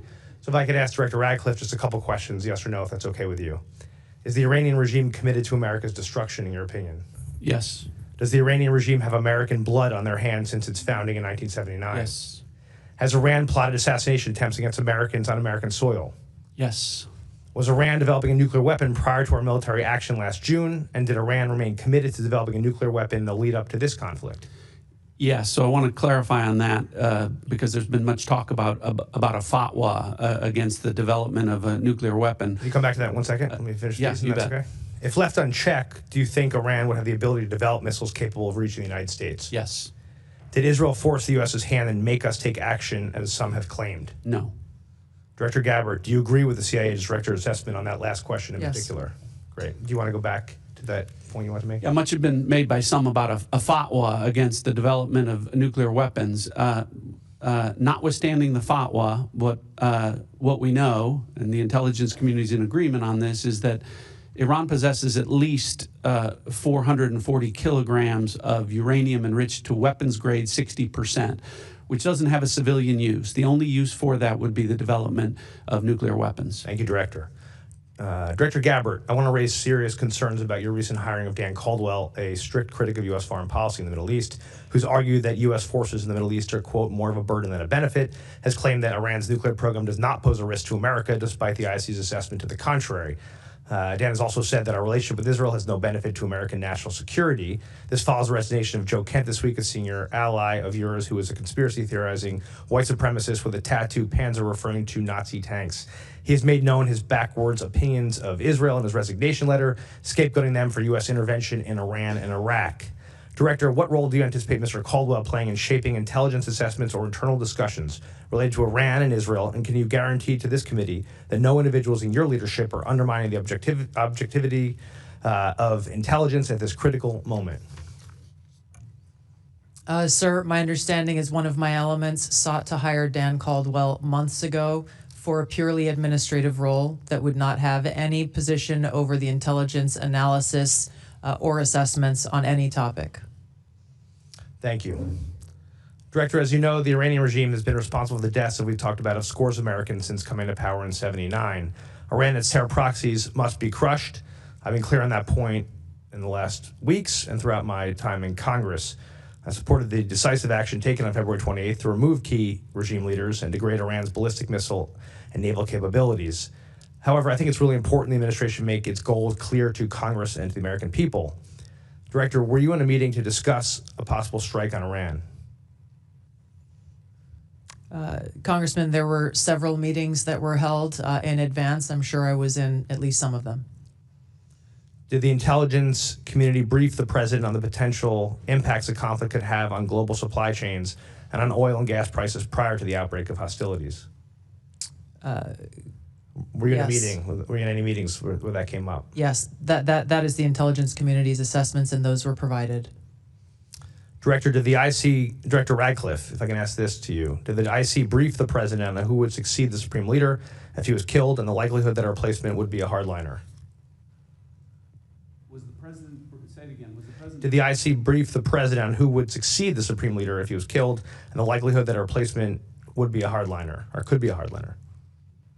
So to be clear, the president's objectives with respect to Operation Epic Fury did not include regime change. That may be different from what Israel's objectives were, but yes, the president was briefed in the event that Supreme Leader. Good. That's great. Thank you so much. I'm sorry to cut you off. I just have 20 seconds. Director Patel, does Iran pose a threat to the homeland, and what specific steps are you taking to detect, prevent, and disrupt terrorist plots targeting Americans at home? Iran, as the world's largest state sponsor of terror, does pose a continuing threat to the homeland. And just last year, our Iran Threat Mission Center housed in the FBI, our fusion cell, saw a 43% increase in Iranian spy actors willing to steal our information and attack our citizens. So that's just one example, sir. Thank you. I yield. Dr. Jackson. Good morning. First off, I want to say thank you all for your time today, and thank you for our service to our country. Much appreciated. I thank the chairman for his opening remarks on anomalous health incidents, AHI. As many of you are aware, one of my primary responsibilities in this particular committee, I am the subcommittee chairman of Oversight and Investigations, where the investigation of AHI is and has been a central oversight effort. And so I am going to ask a quick question about this. Director Ratcliffe, during the Biden administration, the CIA very poorly, in my opinion, handled this issue. Since then, a CIA doctor has provided perjured testimony under oath and obstructed our congressional investigation.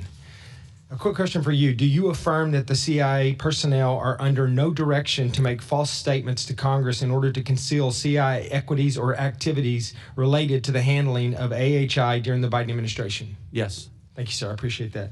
I want to ask Mr. Patel, I got a question for you here. As a member of this committee, I also have a regional responsibility that includes Africa. I'm very concerned about the radical Islamic terror threat that exists there and is growing by the day.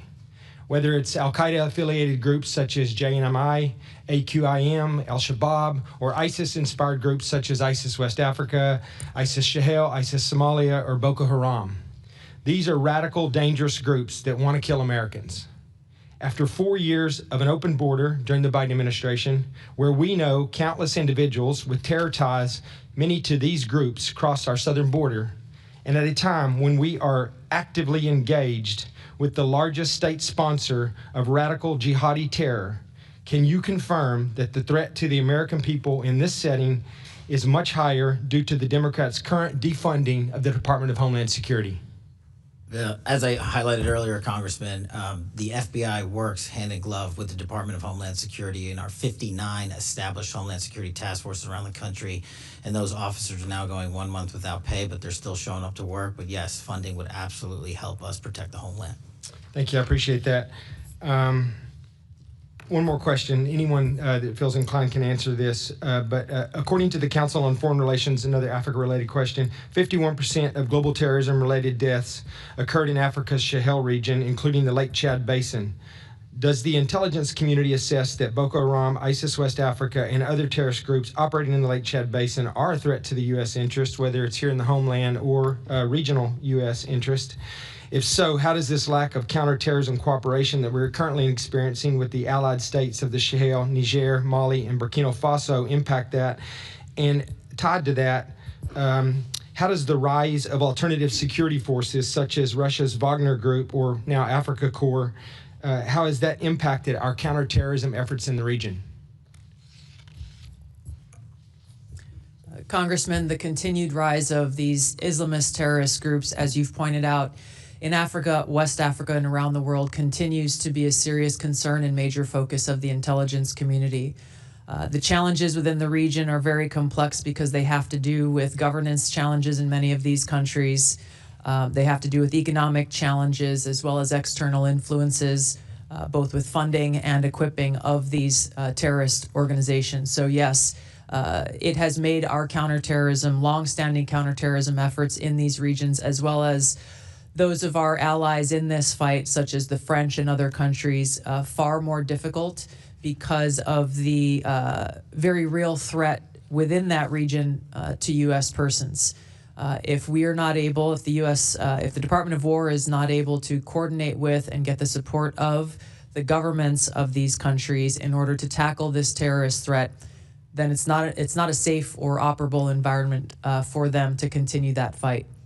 Thank you. And the assumption I'm working off of, too, is that the Russian influence via Wagner or Africa Corps has made it very difficult for us to develop those relationships and get those agreements so that we can continue to, make sure that this is not being brought home to the homeland. Is that correct? That is a factor of many.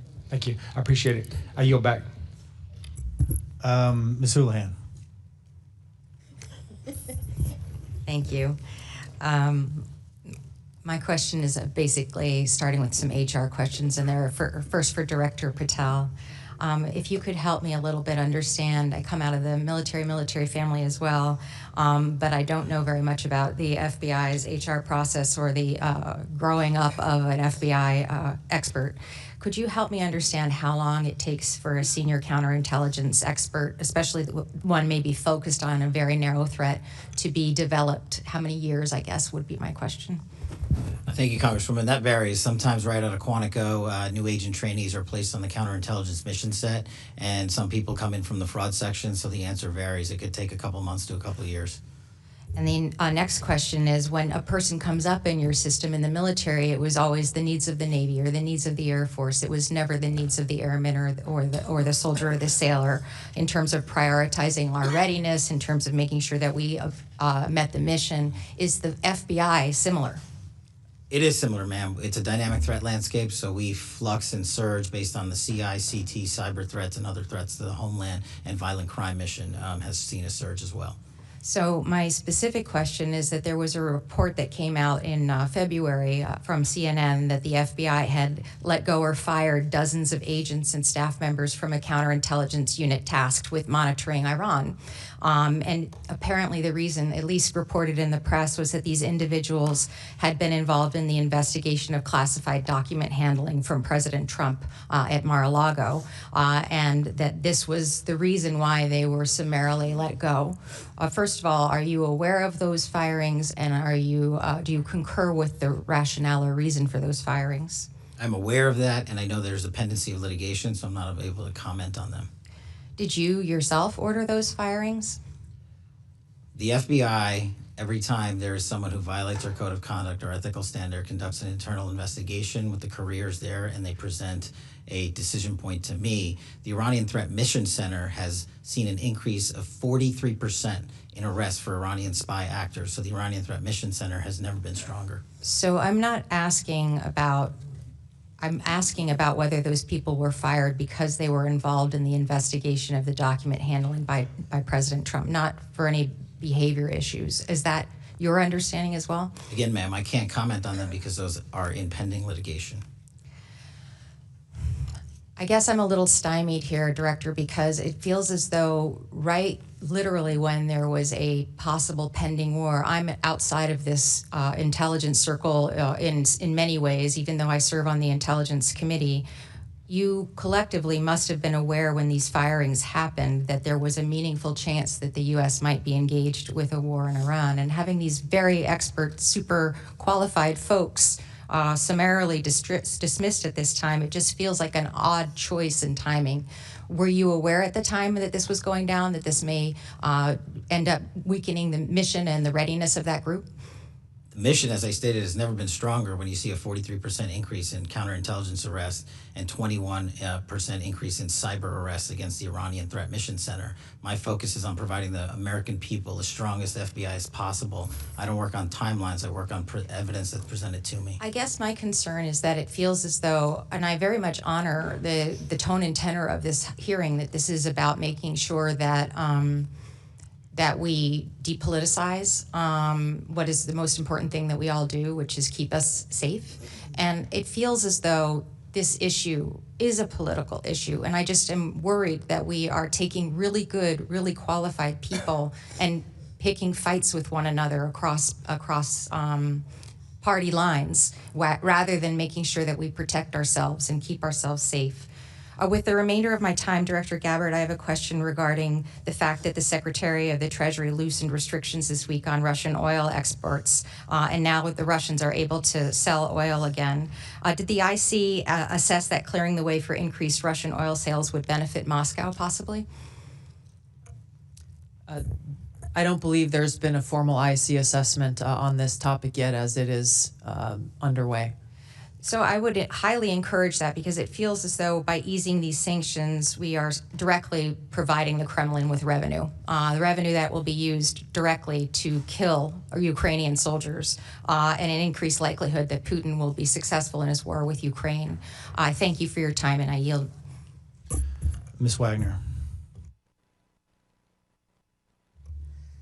I thank you, Mr. Chairman, and I want to thank our witnesses for being with us today.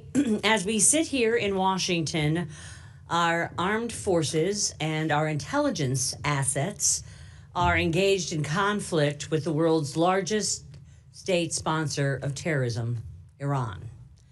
A radical, ruthless, and murderous regime that has killed and maimed thousands of United States troops and citizens over the past 50 years. CIA Director Ratcliffe, can you elaborate for the American people on the threat that Iran posed to our American personnel in the region prior to Operation Epic Fury? To the extent you can in open hearing. Sure, Congresswoman, happy to address that.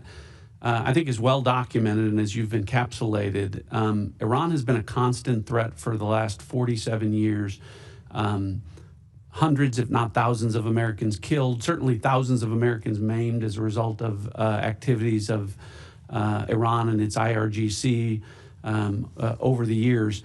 But particularly, no cessation with respect to the threats to U.S. interests and forces in the region, not just from Iran, but from its proxies, from Iraqi militia groups like Kataib Hezbollah, Lebanese Hezbollah, Hamas, the Houthis, all of these proxies, if you will, of the Iranian regime, funded by the Iranian regime, committing assaults and attacks on American interests persistently. So they did pose absolutely an absolute threat. A constant and immediate threat at all times. Thank you. General Adams, as Director of the Defense Intelligence Agency, can you inform the American people about the threat our armed forces have eliminated thus far?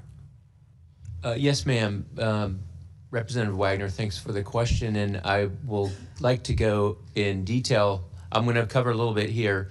we will be able to cover more detail in the Yes. classified session. But the goals that the president has set out that have been accomplished and executed by the Central Command were aligned along the DNI's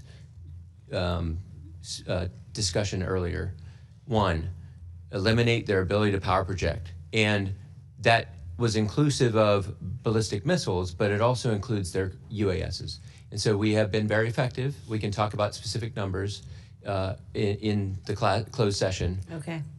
Their ability to reproduce both missiles and UASs we've been very effective. And you can tell from the news, in fact, the chairman talked about it this morning, we have sunk their Navy. And so those specific objectives have been very well accomplished and will go into great detail in the closed. General Hartman, as acting director of the National Security Agency, can you explain how weakening the Iranian regime is impacting the availability of resources to our adversaries like China? Mike, please. Hey, thanks for the question. Obviously not able to go into any classified discussion here, but certainly weakening the regime and weakening the collaboration between Iran, China, Russia, other adversaries has a global effect of making the world safer. Yes, thank you very much. Thank you for all your insights, and thank you for keeping our troops and our American people safe. As you know, I chair the first ever subcommittee on open source intelligence. Over the past year, our subcommittee has been working tirelessly to ensure the intelligence community is leveraging the vast amount of commercially available information to the highest degree of efficiency and cost effectiveness. Director Radcliffe, as the CIA is the functional manager of open source intelligence. Does the CIA know which data has been acquired across all agencies within the IC? Thanks for the question, Congresswoman. As you know, the CIA's open source enterprise is driving the open source collection across the entire IC in support of the administration's top priorities.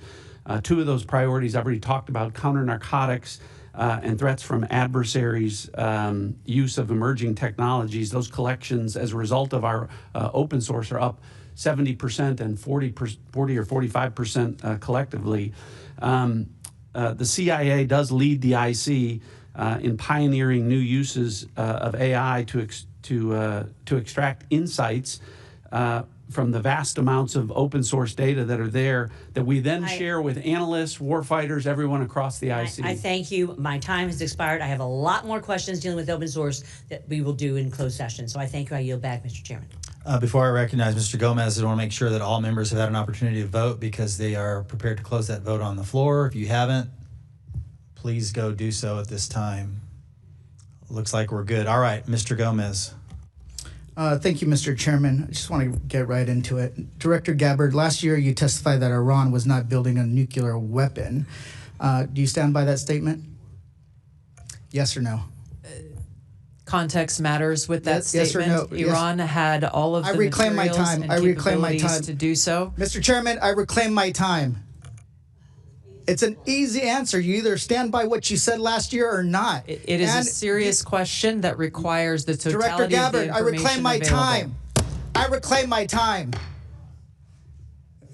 Did you, when President Trump was asked about your testimony, he said you were wrong. Were you lying or not?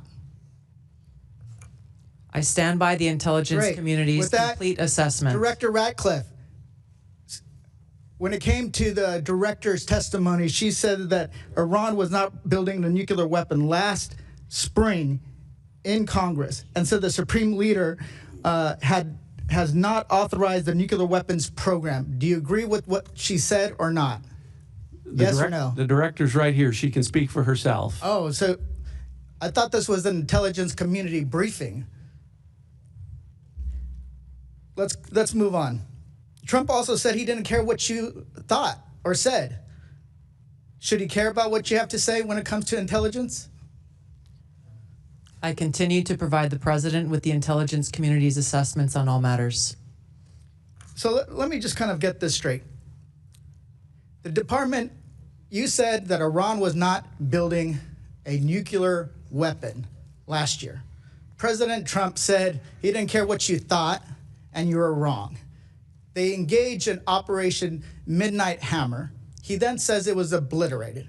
We hear later reports that in open source reporting that it was only set back by a few months. Then at the beginning of this war, he said that they were weeks away. I just want to kind of get a sense of, were they weeks away of achieving a nuclear weapon? Yes or no? Congressman, this is a serious matter, and you've made some very serious mischaracterizations yes here. Yes or no? Were they weeks away? Yes or no? It would be a disservice to you and the American people to answer this question with a mere yes or no. Reclaiming my time. Were they weeks away or not? The American people need to know if this was an imminent threat or not. If they're weeks away or not. If they're months away or not. None of this dodging. Were they an imminent threat? Yesterday you said that only the president, the only person who can determine what is an imminent threat is the President of the United States. Do you stand by that statement? Yes, I do. Director Ratcliffe, do you agree with that assessment? That the President is the only person that can determine if something is an imminent threat or not? The president's commander-in-chief gets to make a decision about what's an imminent threat. The intelligence community, well, the intelligence. Reclaim my time. Reclaim my intelligence community has provided a body of intelligence that supports the reason why the decision is that if the president can determine and ignore what you're doing, why do you guys even have a job? Why do you even advise them? So you're saying tomorrow the president of the United States can say China is an imminent threat, and then he can take his own. No matter what the intelligence says, he can take his own action.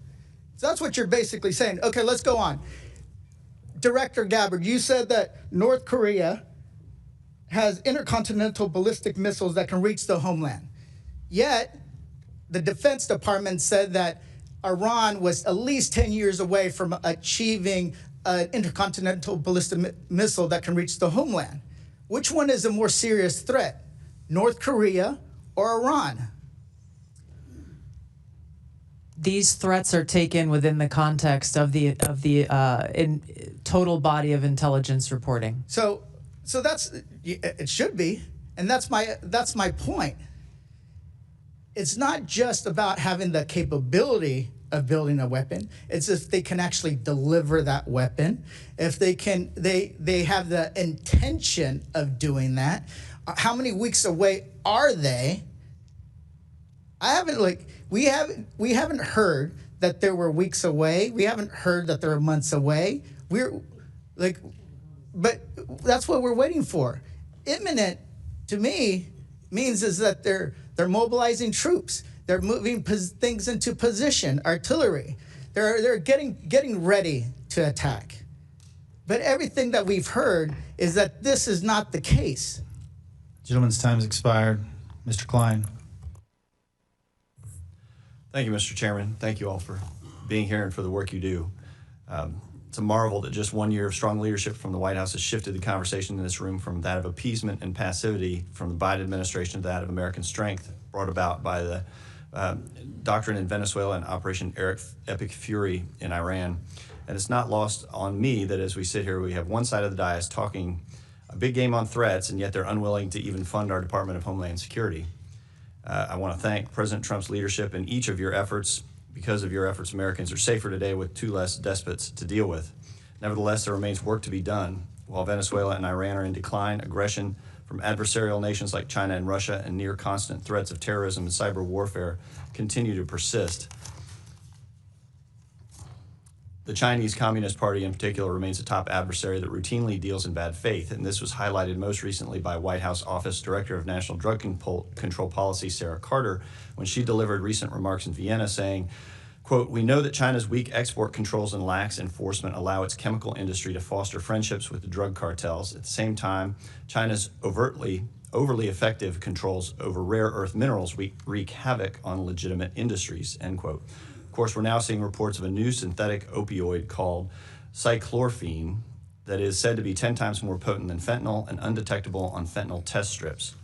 As you know, President Trump may meet with President Xi in the near future, where trade and export controls will most certainly be discussed. Director Gabbert, what is your assessment of the quality and quantity of AI compute that China can indigenously manufacture? The majority of this question should be addressed in a closed hearing. The intelligence community's assessment is that China continues to rapidly advance its AI capability. Do you assess that export controls on semiconductor manufacturing equipment and AI compute have been effective, slowing the development and deployment of Chinese AI? The intelligence community's assessment is that one of the effects of those export controls is China has increased its focus on developing its own organic capability. What do you assess would be the economic and national security impacts if the U.S. decided to loosen export controls and allow the sale of NVIDIA Blackwell GPUs or large numbers of H200s to China? I don't believe there is an intelligence community assessment on that specific scenario. I think that these national security implications should be weighed heavily when conducting these talks, considering that fentanyl overdoses are only down in the U.S. thanks to the President's leadership in securing our borders and taking the fight directly with the cartels in our hemisphere, and not the empty words and actions of the Chinese Communist Party. Our adversaries are constantly conducting cyber operations on U.S. government and private sector networks to steal information and money or conduct disruptive cyber attacks. We've just been tracking the Chinese Typhoon actors for several years. And just last week, the Wall Street Journal reported that Salt Typhoon actors, which were responsible for targeting U.S. telecom, may have accessed sensitive FBI networks.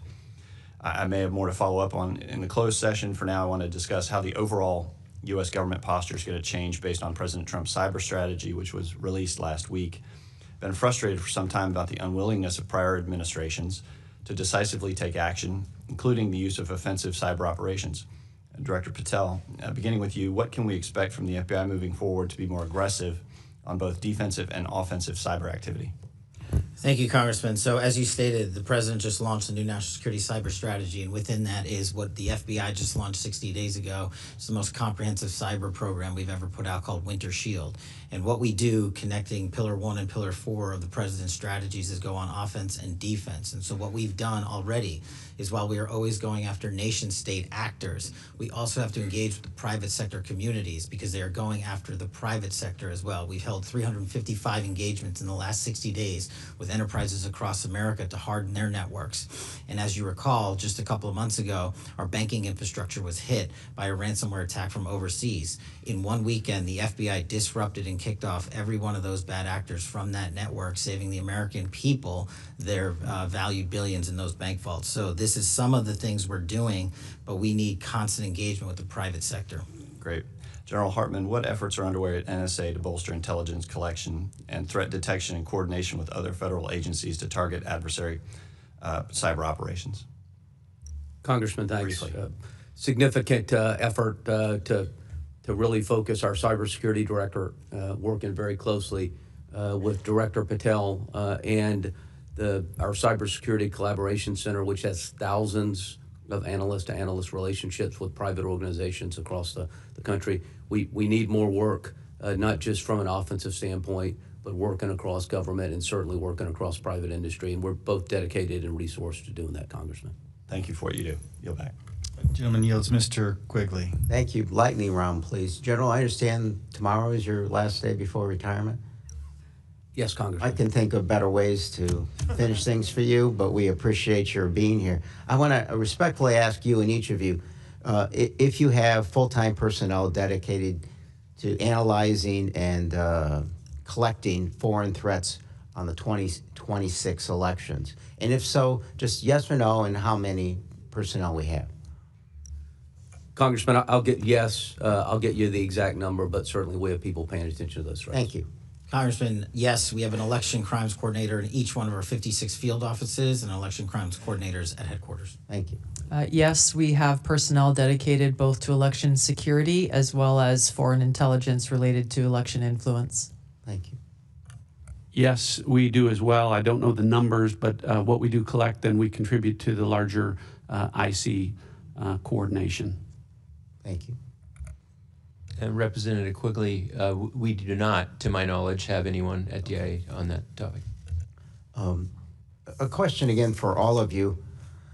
Well, first, Director Gabbard, you've seen the reports about whether or not Russia has helped Iran in targeting in the current war in Iran. Can you confirm that, or is that something we're going to save for a closed session? We'll save that for the closed session, sir. But within that context, on CNBC, Steve Witkoff said on a recent call with President Trump, Russian leaders deny they were sharing this target information, shock, surprise, all that they would do that about U.S. military assets with the Iranians. Mr. Witkoff said, so you know, quote, we can take them at their word. Let's hope they're not doing this. Just from your own sense, and for many of you who have been fighting in the Cold War for a long time, a long lost sense of a Reagan doctrine, just general, it is your sense that you can take Putin at his word on anything involving military, diplomatic, or intel assessments? Hey, Congressman, from an intelligence standpoint, we don't take anyone at their word. From a foreign standpoint, we execute intelligence operations to provide that information to decision makers. I appreciate that. Mr. Patel, Director. I agree with the General.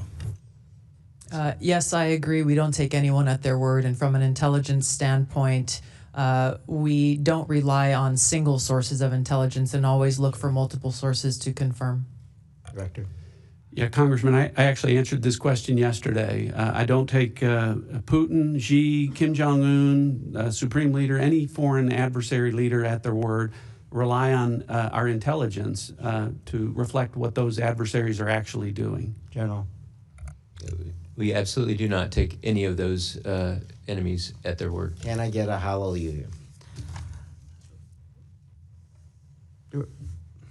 Ms. Gabbard, I understand that you have to put your own personal views aside in your position, but I honestly think that the issue our grandchildren are going to be most upset about us with is climate change. So, you know your quote, and when you talked about climate change as a member, it threatens the safety and security of the planet, especially in places like Hawaii, where we are already experiencing its devastating effects. But respectfully, it's not in worldwide threats. Used to be in worldwide threats. So help me understand, who makes the final decision on what goes in here and what is a threat? Congressman, it's a collection of the intelligence community's assessments that the National Intelligence Council and our experts there work on. This year, we've structured the annual threat assessment around the President's national security strategy to address the most tangible and direct threats to our security and our interests. I get that part. Did you make the case that maybe climate change should be considered a worldwide threat when we are this collective process? Did you make the case with what you said not that long ago? Yeah, once again, we focused on the most tangible and direct threats given the complexity of those threats that exist here and on the homeland and around the world. So that's stating that climate change isn't in any way a tangible threat now or in the future. It's basically saying we think so little of it as a threat, we don't even mention it. I think the changing of the climate, the weather, the environment is a factor that goes into the different intelligence community assessments on effects. Gentleman's time has expired. Ms. Tinney. Thank you, Mr. Chairman, and thank you so much to our briefers and for your service to our country in multiple cases for some of you. And everyone who serves in the intelligence community to give the support to everyone that's serving. I fully support President Trump's efforts through your agencies over the last 18 days. We have to emphasize it's only been 18 days. And I think it was a courageous decision. And to the American people, I know many have recited this, but for the past 47 years, Iran has been the world's largest sponsor of terrorism. The Islamic Republic of Iran has operated with impunity. They've destabilized the Middle East, brutalized their own citizens, and have the blood of countless Americans and others on their hands, and now they're paying the price for that despotism. And I want to thank our service members and President Trump in making these difficult and stunning decisions. But it is also stunning what the Iranian people and so many in the Middle East and around the world have suffered from the regime. And I want to point out that in 2022, when Mahsa Amini was killed in the hands of the so-called morality police by the Iranian regime, it spurred, I would say, probably one of the most profound women's rights movements of our time. So many women stood up in the face of certain death, or at least imprisonment, definitely having an eye gouged out, like so many others, to stand up. And I am so grateful that these people now have an opportunity to actually have some kind of regime that would give them a chance at freedom after all these years. And I wanted to ask Director Gabbard, some of these people, and many of these people, do not seem to have access to outside information. Can you characterize what the access would be to the internet or cell phones for those in Iran who have no idea about anything and are only receiving the propaganda from the regime?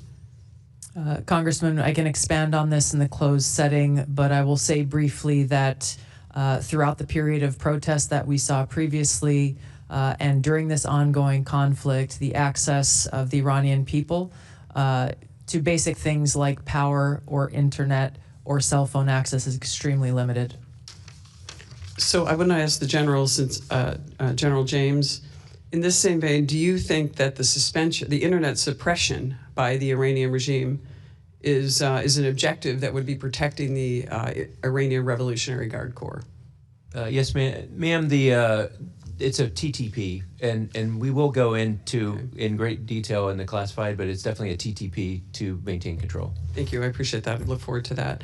I want to turn to the northern border, which I represent, most of the northern border with the state of New York. Across the Lake Ontario shoreline, we know that many on the foreign terror watch list. In 2024, 358 suspects were found and arrested on the northern border. Fiscal year 2025, that number has been reduced to 307. I wanted to ask Director Patel, how would you characterize the type of those types of people that you have obtained, arrested, or encountered on the northern border? Cartels, Islamic terror, organized crime. How would you characterize those people, if you can? Thank you, Congresswoman. With the solidification and reinforcement of the southern border, the northern border has become a target of opportunity for foreign terrorist organizations, cartels, those that wish to conduct espionage activities, basically all of the above. How would you characterize the partnership of our Canadian friends to the north and their willingness to stop these individuals, especially in the last year or so? At the FBI, we have engaged with the RCMP and their intel services at levels never seen before to specifically focus on the fentanyl productions north of our border. The cartels have shifted their operations to produce the lethal fentanyl that kills so many Americans. So that's one example where we're focused and locked in with our partners north of the border. Thank you very much. I appreciate that. One last thing I just wanted to ask. Upstate New York is now the new home to Micron, one of the world's 3 leading memory manufacturers and the only U.S. leading memory company. Memory produced at Micron is an integral component of the GPUs used to train America's dominant frontier models. I'd love to find out, Director Ratcliffe, what would be the economic and national security implications if China were to catch up on the U.S. on memory, GPUs, critical minerals, all those things that go into everything and leading up to this, including the advent of AI?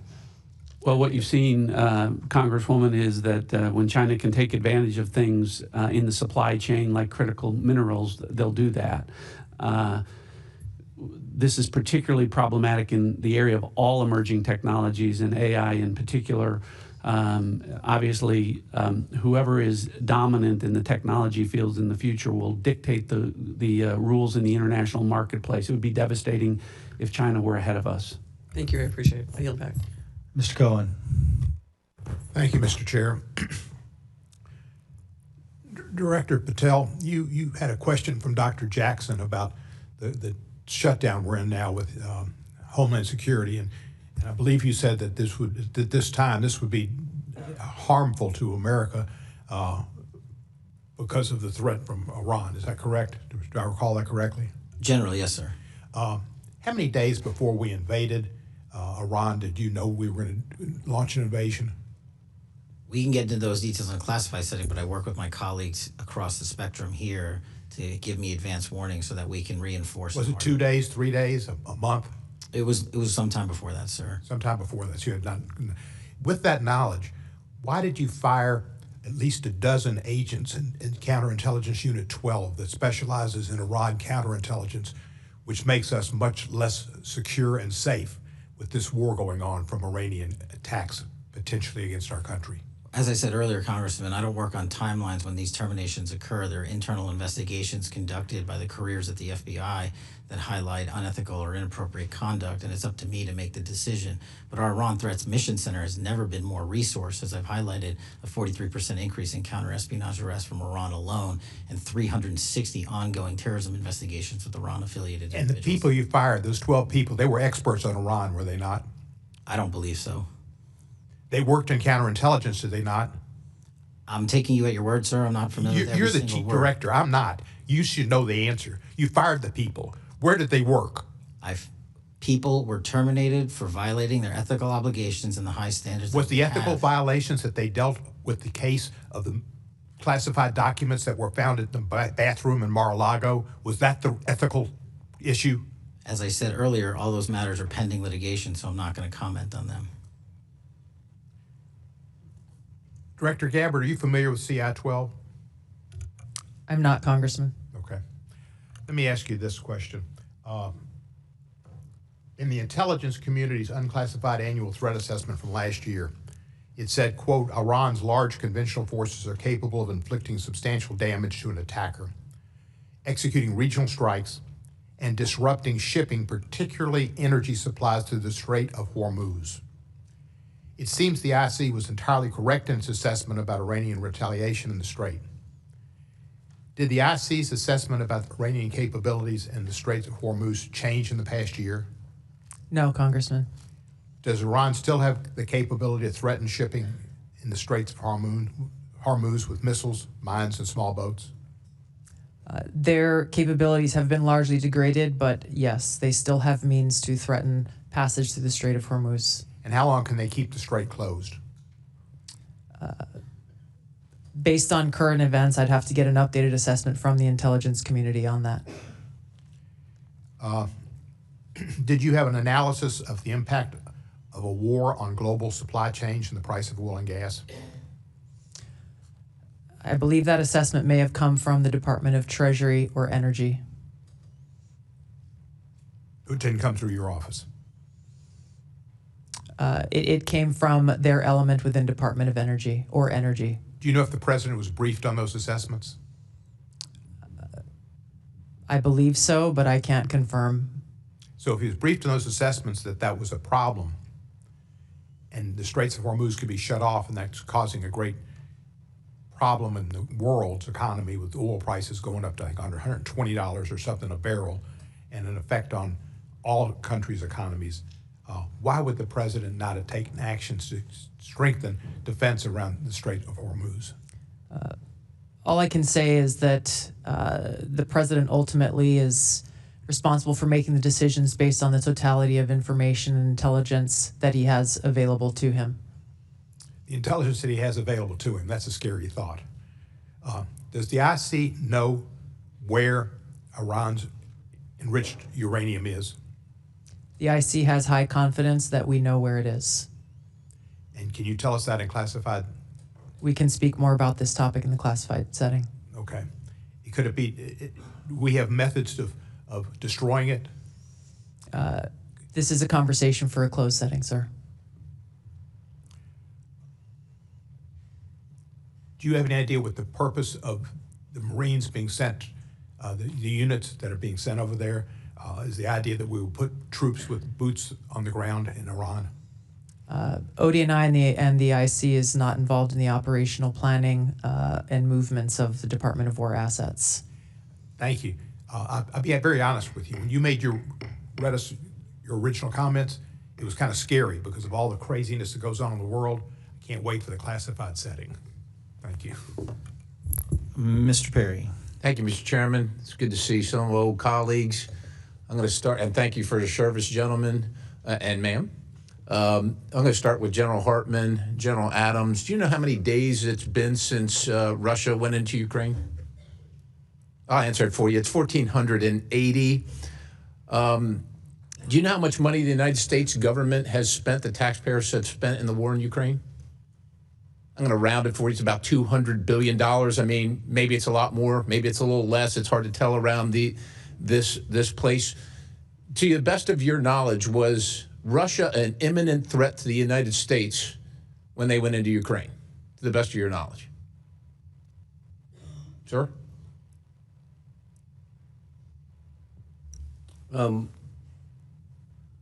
Congressman, I wasn't in this position. I understand. When that decision was made. I'm saying to the best of your knowledge, I know it goes back 1,480 days, but... So certainly I don't think it was in the best interest of the United States for... was Russia an imminent threat is what I'm asking. Not my decision to make or advice to provide. Congress. Okay. How about you, General Adams? Like General Hartman, I was in a different position 4 years ago. In to make that assessment. Yeah. Are you? I guess can I ask you to clarify? Are you saying was Russia going to attack the United States 1,480 days ago? Not to my knowledge. Yeah. All right. You recall who the president was at that time, gentlemen? I'll help you out. It was President Biden. Do you know who the Speaker of the House was at that time? The name Ms. Pelosi ring a bell? Do you recall this Congress declaring war in Russia and Ukraine 1,480 days ago, or any time between then and now? I don't either.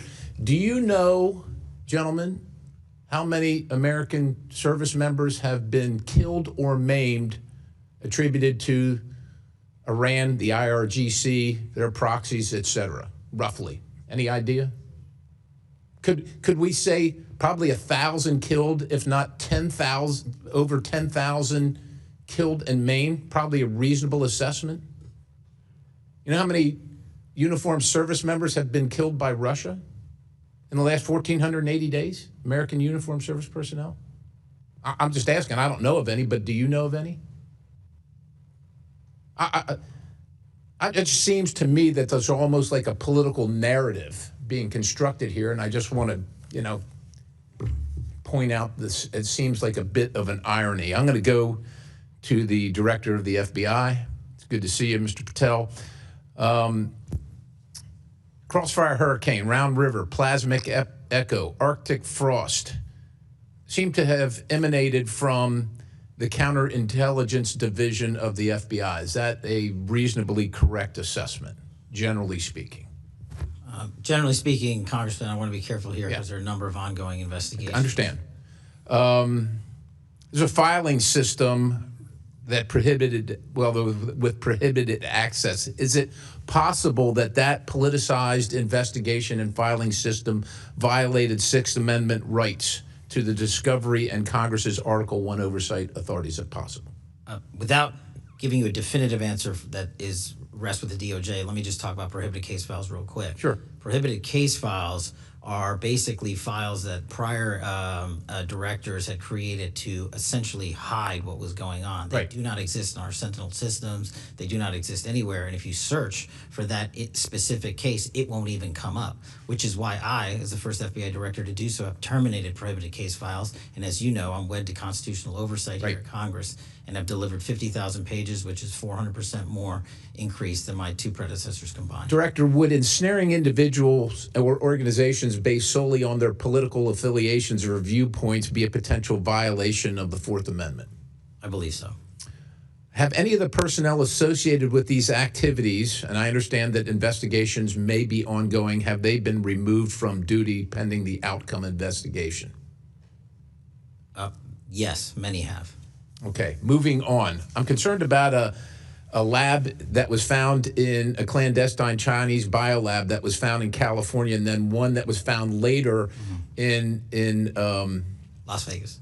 Yeah, Nevada. And I'm wondering, are you concerned about a lack of vision or imagination in agents that solely work on a case and can't see that China has the capability and the impetus to do these things all around the country and things like those things? And have you done anything about changing that training or that operational conduct of agents? I can only speak to what I've done, and this FBI is keenly aware of it. We're the ones that figured it out, not just in Las Vegas, but places like Michigan, where we arrested multiple individuals who were pretending to be researchers at the University of Michigan while bringing in lethal pathogens and trying to steal our trade secrets and our agricultural secrets, which is national security. So this FBI is laser focused on the Chinese threat, especially related to biolabs and agricultural theft. Appreciate the response. I yield the balance.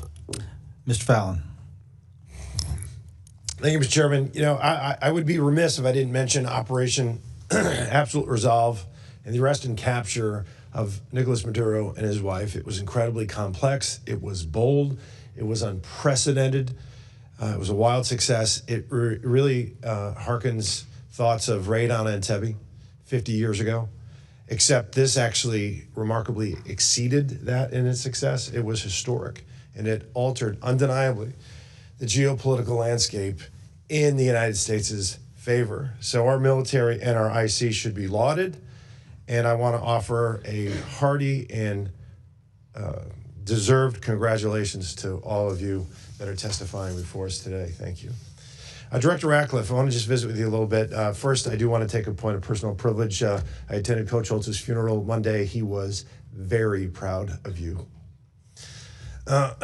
How long has Iran been pursuing a nuclear weapon, Director?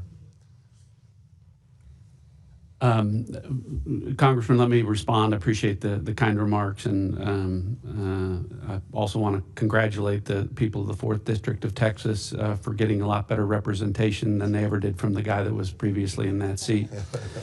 Notwithstanding, as I talked about, a fatwa that was issued, I believe, in 2004, Iran has had a dedicated nuclear program beyond civil limits for the development of nuclear weapons. They currently possess at least 440 kilograms of highly enriched uranium at 60% weapons grade that would be capable of putting together 10 nuclear weapons.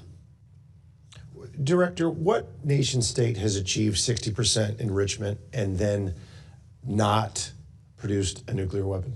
I'm not aware of any. There's none. You get to 60%, there's a reason you're at 60%, because you are pursuing nuclear ambitions. So we have sanctions have been imposed in the past, and yet that pursuit continued. Their economy was teetering, the pursuit continued. Their people were suffering, the pursuit continued. Under the Bush, Obama, Trump 45, Biden now, Trump 47, that pursuit continued. Then last June, Operation Midnight Hammer. Nuclear program was dealt a significant setback. But not only that, the autocratic, illegitimate regime in Tehran witnessed firsthand that the American resolve under this administration should be taken very seriously. I want to read you a few quotes. Iran will never be permitted to build a nuclear weapon. Barack Obama 15. The message to Iran should be loud and clear. We will never allow you to acquire a nuclear weapon. Never. Hillary Clinton. Iran will never get a nuclear weapon on my watch. Iran can never develop or acquire a nuclear weapon. Joe Biden. Make no mistake, as president, I will never hesitate to take whatever action is necessary to defend American forces and interests from Iran. Kamala Harris. So last June, we have Midnight Hammer. And not only did they see the resolve, they saw that we were committed to actually taking action and not just the words this time. And even after all of that, did they abandon their pursuit and their nuclear program? They absolutely did not, Congressman. I think you point out the success of Operation Midnight Hammer is that one of the things that we assess in the intelligence community broadly is that since that operation, Iran has been unable to enrich a single kilogram of uranium to 60% since that operation. But as you correctly point out, Congressman, notwithstanding that, our intelligence is also clear that they have not lost their ambition, and that the activities to rebuild or reconstitute their nuclear facilities And centrifuges is something that the intelligence, there's a body of intelligence that I think confirms that. Then we had 8 months of negotiations and attempted diplomacy. They proved fruitless, and yet the pursuit continued. And then, Director, and is there any intelligence or evidence that the Supreme Leader and his thug mullahs, after all that, at the beginning of this year, were going to finally stop their pursuit of their nuclear weapon in their program? No. So we have some folks here that are splitting hairs about imminent threat. You know what? Was it a grave threat, Director, in your opinion? Nuclear weapons are a grave threat in the hands of religious ideologues. 60% enrichment. No nation state that achieved that hadn't produced a nuclear weapon. We can either talk about it, kick the can down the road, and let them get a nuclear weapon and get danger close to it on the precipice, or we can take action now, and this is what this administration chose to do. Thank you, Mr. Chairman. I yield back. Mr. Stubbe. Thank you, Mr. Chairman. Every day, the brave men and women of our intelligence community, armed forces, and federal law enforcement work to protect our homeland from a constant and evolving array of threats. But since Democrats chose to shut down the Department of Homeland Security, those threats have grown more acute. Our country has already experienced 4 terrorist attacks since the shutdown began. The consequences are no longer hypothetical, they are unfolding in real time. At a moment when the global threat environment is intensifying, terrorist organizations are resurging, and adversaries continue to encourage violence against Americans. Congress should be reinforcing our defenses. Instead, Democrats have sidelined the very department responsible for keeping the homeland safe. Not a single Democrat here on this committee voted to reopen the Department of Homeland Security. That was not an accident. It was a political decision made at the expense of the safety and security of the American people. As threats to our homelands rise and our enemies grow more emboldened, this decision has weakened our defenses and replaced action with dysfunction. Each day the threat environment worsens, and with it the risk to the American people, which is indefensible. Do each of you agree that the reckless Democratic shutdown of the Department of Homeland Security has affected your agency's ability to detect, deter, and respond to threats against the homeland? Specifically, has it impacted intelligence sharing, operational coordination, or your capacity to prevent attacks? General Hartman. Congressman, it hasn't had a significant impact on the foreign intelligence mission of the National Security Agency. Director Patel. The shutdown has had a significant impact on how we protect and defend the homeland. Director Gabbard. This has directly affected the intelligence elements within the Department of Homeland Security negatively. Director Ratcliffe. I would agree with the Director of National Intelligence. General Adams. No significant impact on the Defense Intelligence Agency and the foreign threat that we analyze. So, Director Gabbard, you in your opening statement talked about the threats to the homeland and the changes that you've made as it relates to the border and the changes that the president has made after 4 years of open border policies under President Biden, during which cartels and gangs expanded their operations into American cities. What specific actions has OD&I taken to disrupt these criminal cartels and networks and stop the fentanyl poisoning and murdering U.S. citizens? Thank you for the question, Congressman. We've taken several actions to be able to get after this threat that the president made a priority. Number one being making historic shifts in intelligence collection towards addressing this threat. I believe it is the biggest shift in intelligence capabilities that we've ever seen, or certainly in a long time. The integration and cooperation between our National Counterterrorism Center with the DEA and other Department of Homeland Security elements is also unprecedented.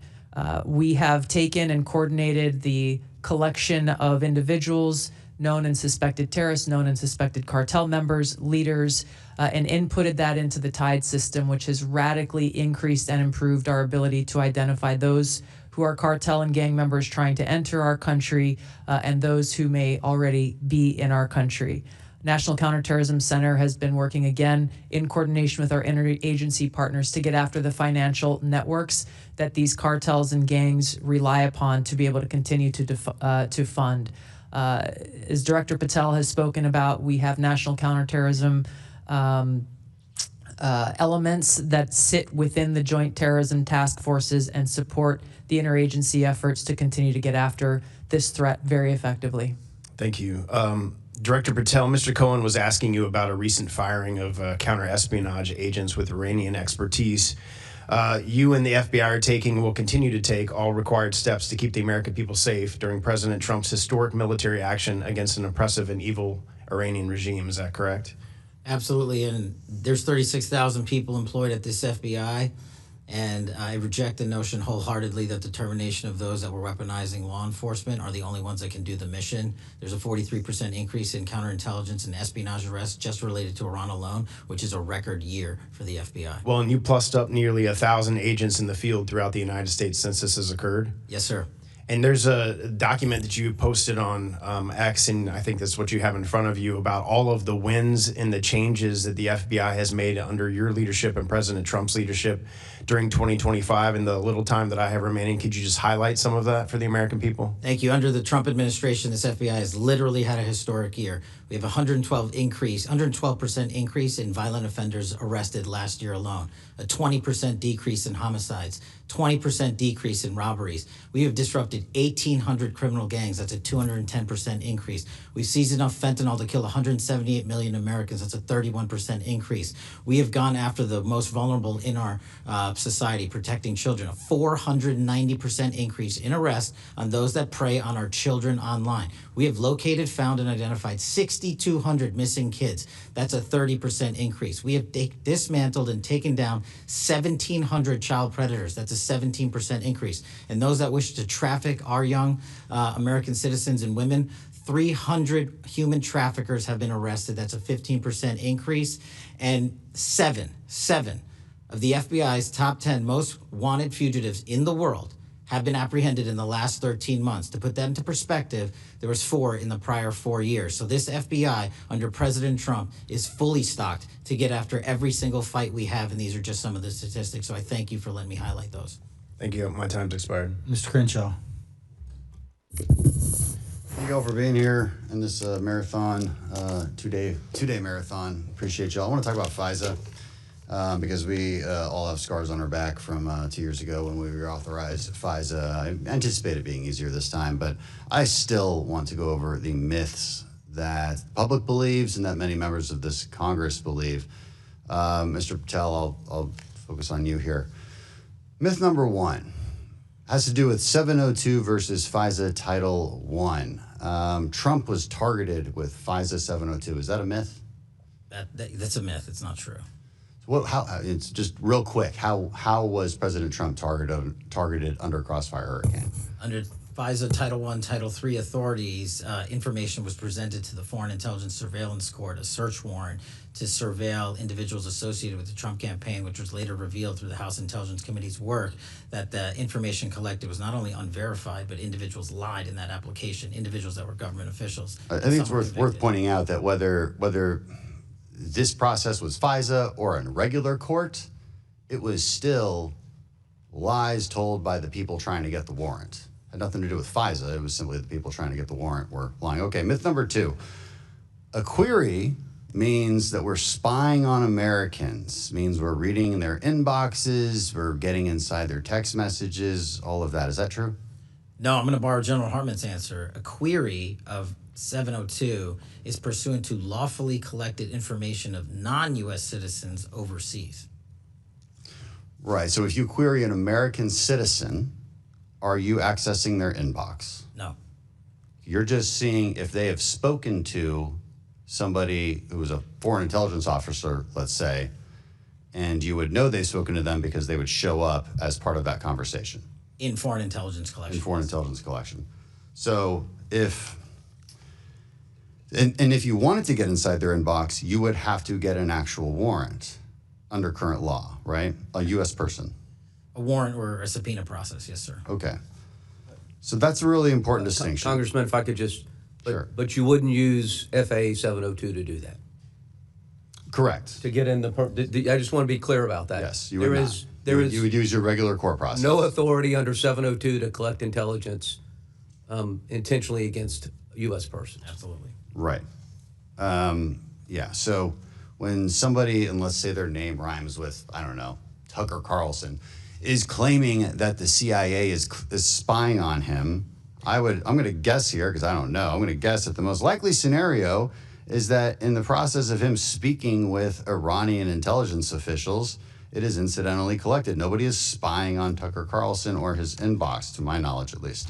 Number 3, another myth, a warrant requirement, should it be required by law, it's for a simple query, that should be easy to get, right? What's the problem? It's easy to get a warrant. We do it all the time. Would it be easy? In my opinion, no. But and the reason it wouldn't be easy is because oftentimes these queries are part of a very typical analytical process, and they would not meet the judicial standards of probable cause. And I've seen many examples of this. I would love if you guys had some examples that are declassified. I've seen them in a classified session. So I guess my point is, and now that we've debunked these myths, is you put that warrant process on a simple query, you're taking away our analysts' ability to connect the dots from the outside actors, which we can collect on. They have no constitutional protections. But you're removing our ability to connect them with the inside actors, which is kind of where it matters. It's like giving up when you're right at the goal line. That makes zero sense to do, and that's exactly what this would do. I've already heard Director Radcliffe's answer on this, but 18 months clean reauthorization, does that, I don't know where that number came from, but would you rather have it longer? As Director Radcliffe said, I'd like 5 or 10 years. Okay, me too. We went over that really quickly and well. I yield back. Thank you. Mr. Hill. Thank you, Chairman. Thank you, panel, for being with us this morning. And let me start with Director Gabbard. You've heard from Mr. Stubbe, you've heard from Admiral Jackson, you've heard from Ms. Tenney, all this aspect of who we've encountered at our borders, north and south, and during the Biden administration with the open border that has been overly discussed today at length. There's this known and suspected terrorists, and I want to congratulate the Trump administration for getting, I think, 1,300 people identified out of the country under your 13 months, so congratulations on that. But for 3 years, in both classified and unclassified sessions here, I've raised this issue that we don't have the data and we don't track it in a fused way, meaning Border Patrol, TSA, FBI and follow-up, DOJ and prosecutions. And we don't really have that at our fingertips for oversight purposes. And I asked you at last year's Worldwide Threats, would you commit to helping us achieve, as the ODNI, that fused data? You agreed, but it was only 3 days ago I got that commitment from you in writing. So let me ask you again, can you help drive that process across the bureaucracy to get that regularly provided to the intelligence committees? Sir, thank you for the follow-up on that. We have continued to work to improve that consolidated use of systems that will better help us identify who is in our country, who are known or suspected terrorists, to include those who are members or leaders of cartels and gangs and drug traffickers. And we're continuing to pursue that, particularly with the Department of State and their screening and vetting practices, as well as the Department of Homeland Security's. I will say that there has been a drastic improvement in our own screening and vetting systems, and that coordination is occurring, but there are still some silos that need to be broken down. Also, in follow-up to the discussion today, I heard my friend from California, Mr. Barra, assert that President Trump's action in epic fury was unconstitutional. Do you think it was unconstitutional, the decision taken by the president? That's a legal question, sir, that I believe has been asked and answered by the White House counsel. But don't you think in Article 2 power in the War Powers Act, the president has the right to defend American interest, allied interest? He does. And he can do that for 60 days. And did the president and you consult with the Gang of Eight in Congress before the president took military operations? My understanding is the Secretary of State fulfilled that responsibility. Yeah, I think that's clear. I don't recall President Obama, for example, declaring war for 7 months of operations in Libya. So I think there's a lot of hypocrisy here as we try to defend American interests. Mr. Klein asked you about and made a good comment, I thought, about, and he talked to Director Patel about this, on this issue of winter shield and doing a better job of coordinating offensive and defensive cyber here in the homeland. And I think that's another place, Director, where I think you should play an outsized role to coordinate, again, this issue of all operations. I'm very concerned that we don't have a fused, I'm going to use that word again, civil defense posture on cyber defense because we're too compartmentalized. We're too siloed between who's with the military and not with the military, who's got classifications and who doesn't. Would you work with me on trying to design a way for our governors, our private sector, the FBI to work better on countering state actors in our private sector? Yes, sir. I would look forward to working with you on that. And we'll just comment, this would have to be done in conjunction with the Department of Homeland Security and CISA, given their statutory responsibilities.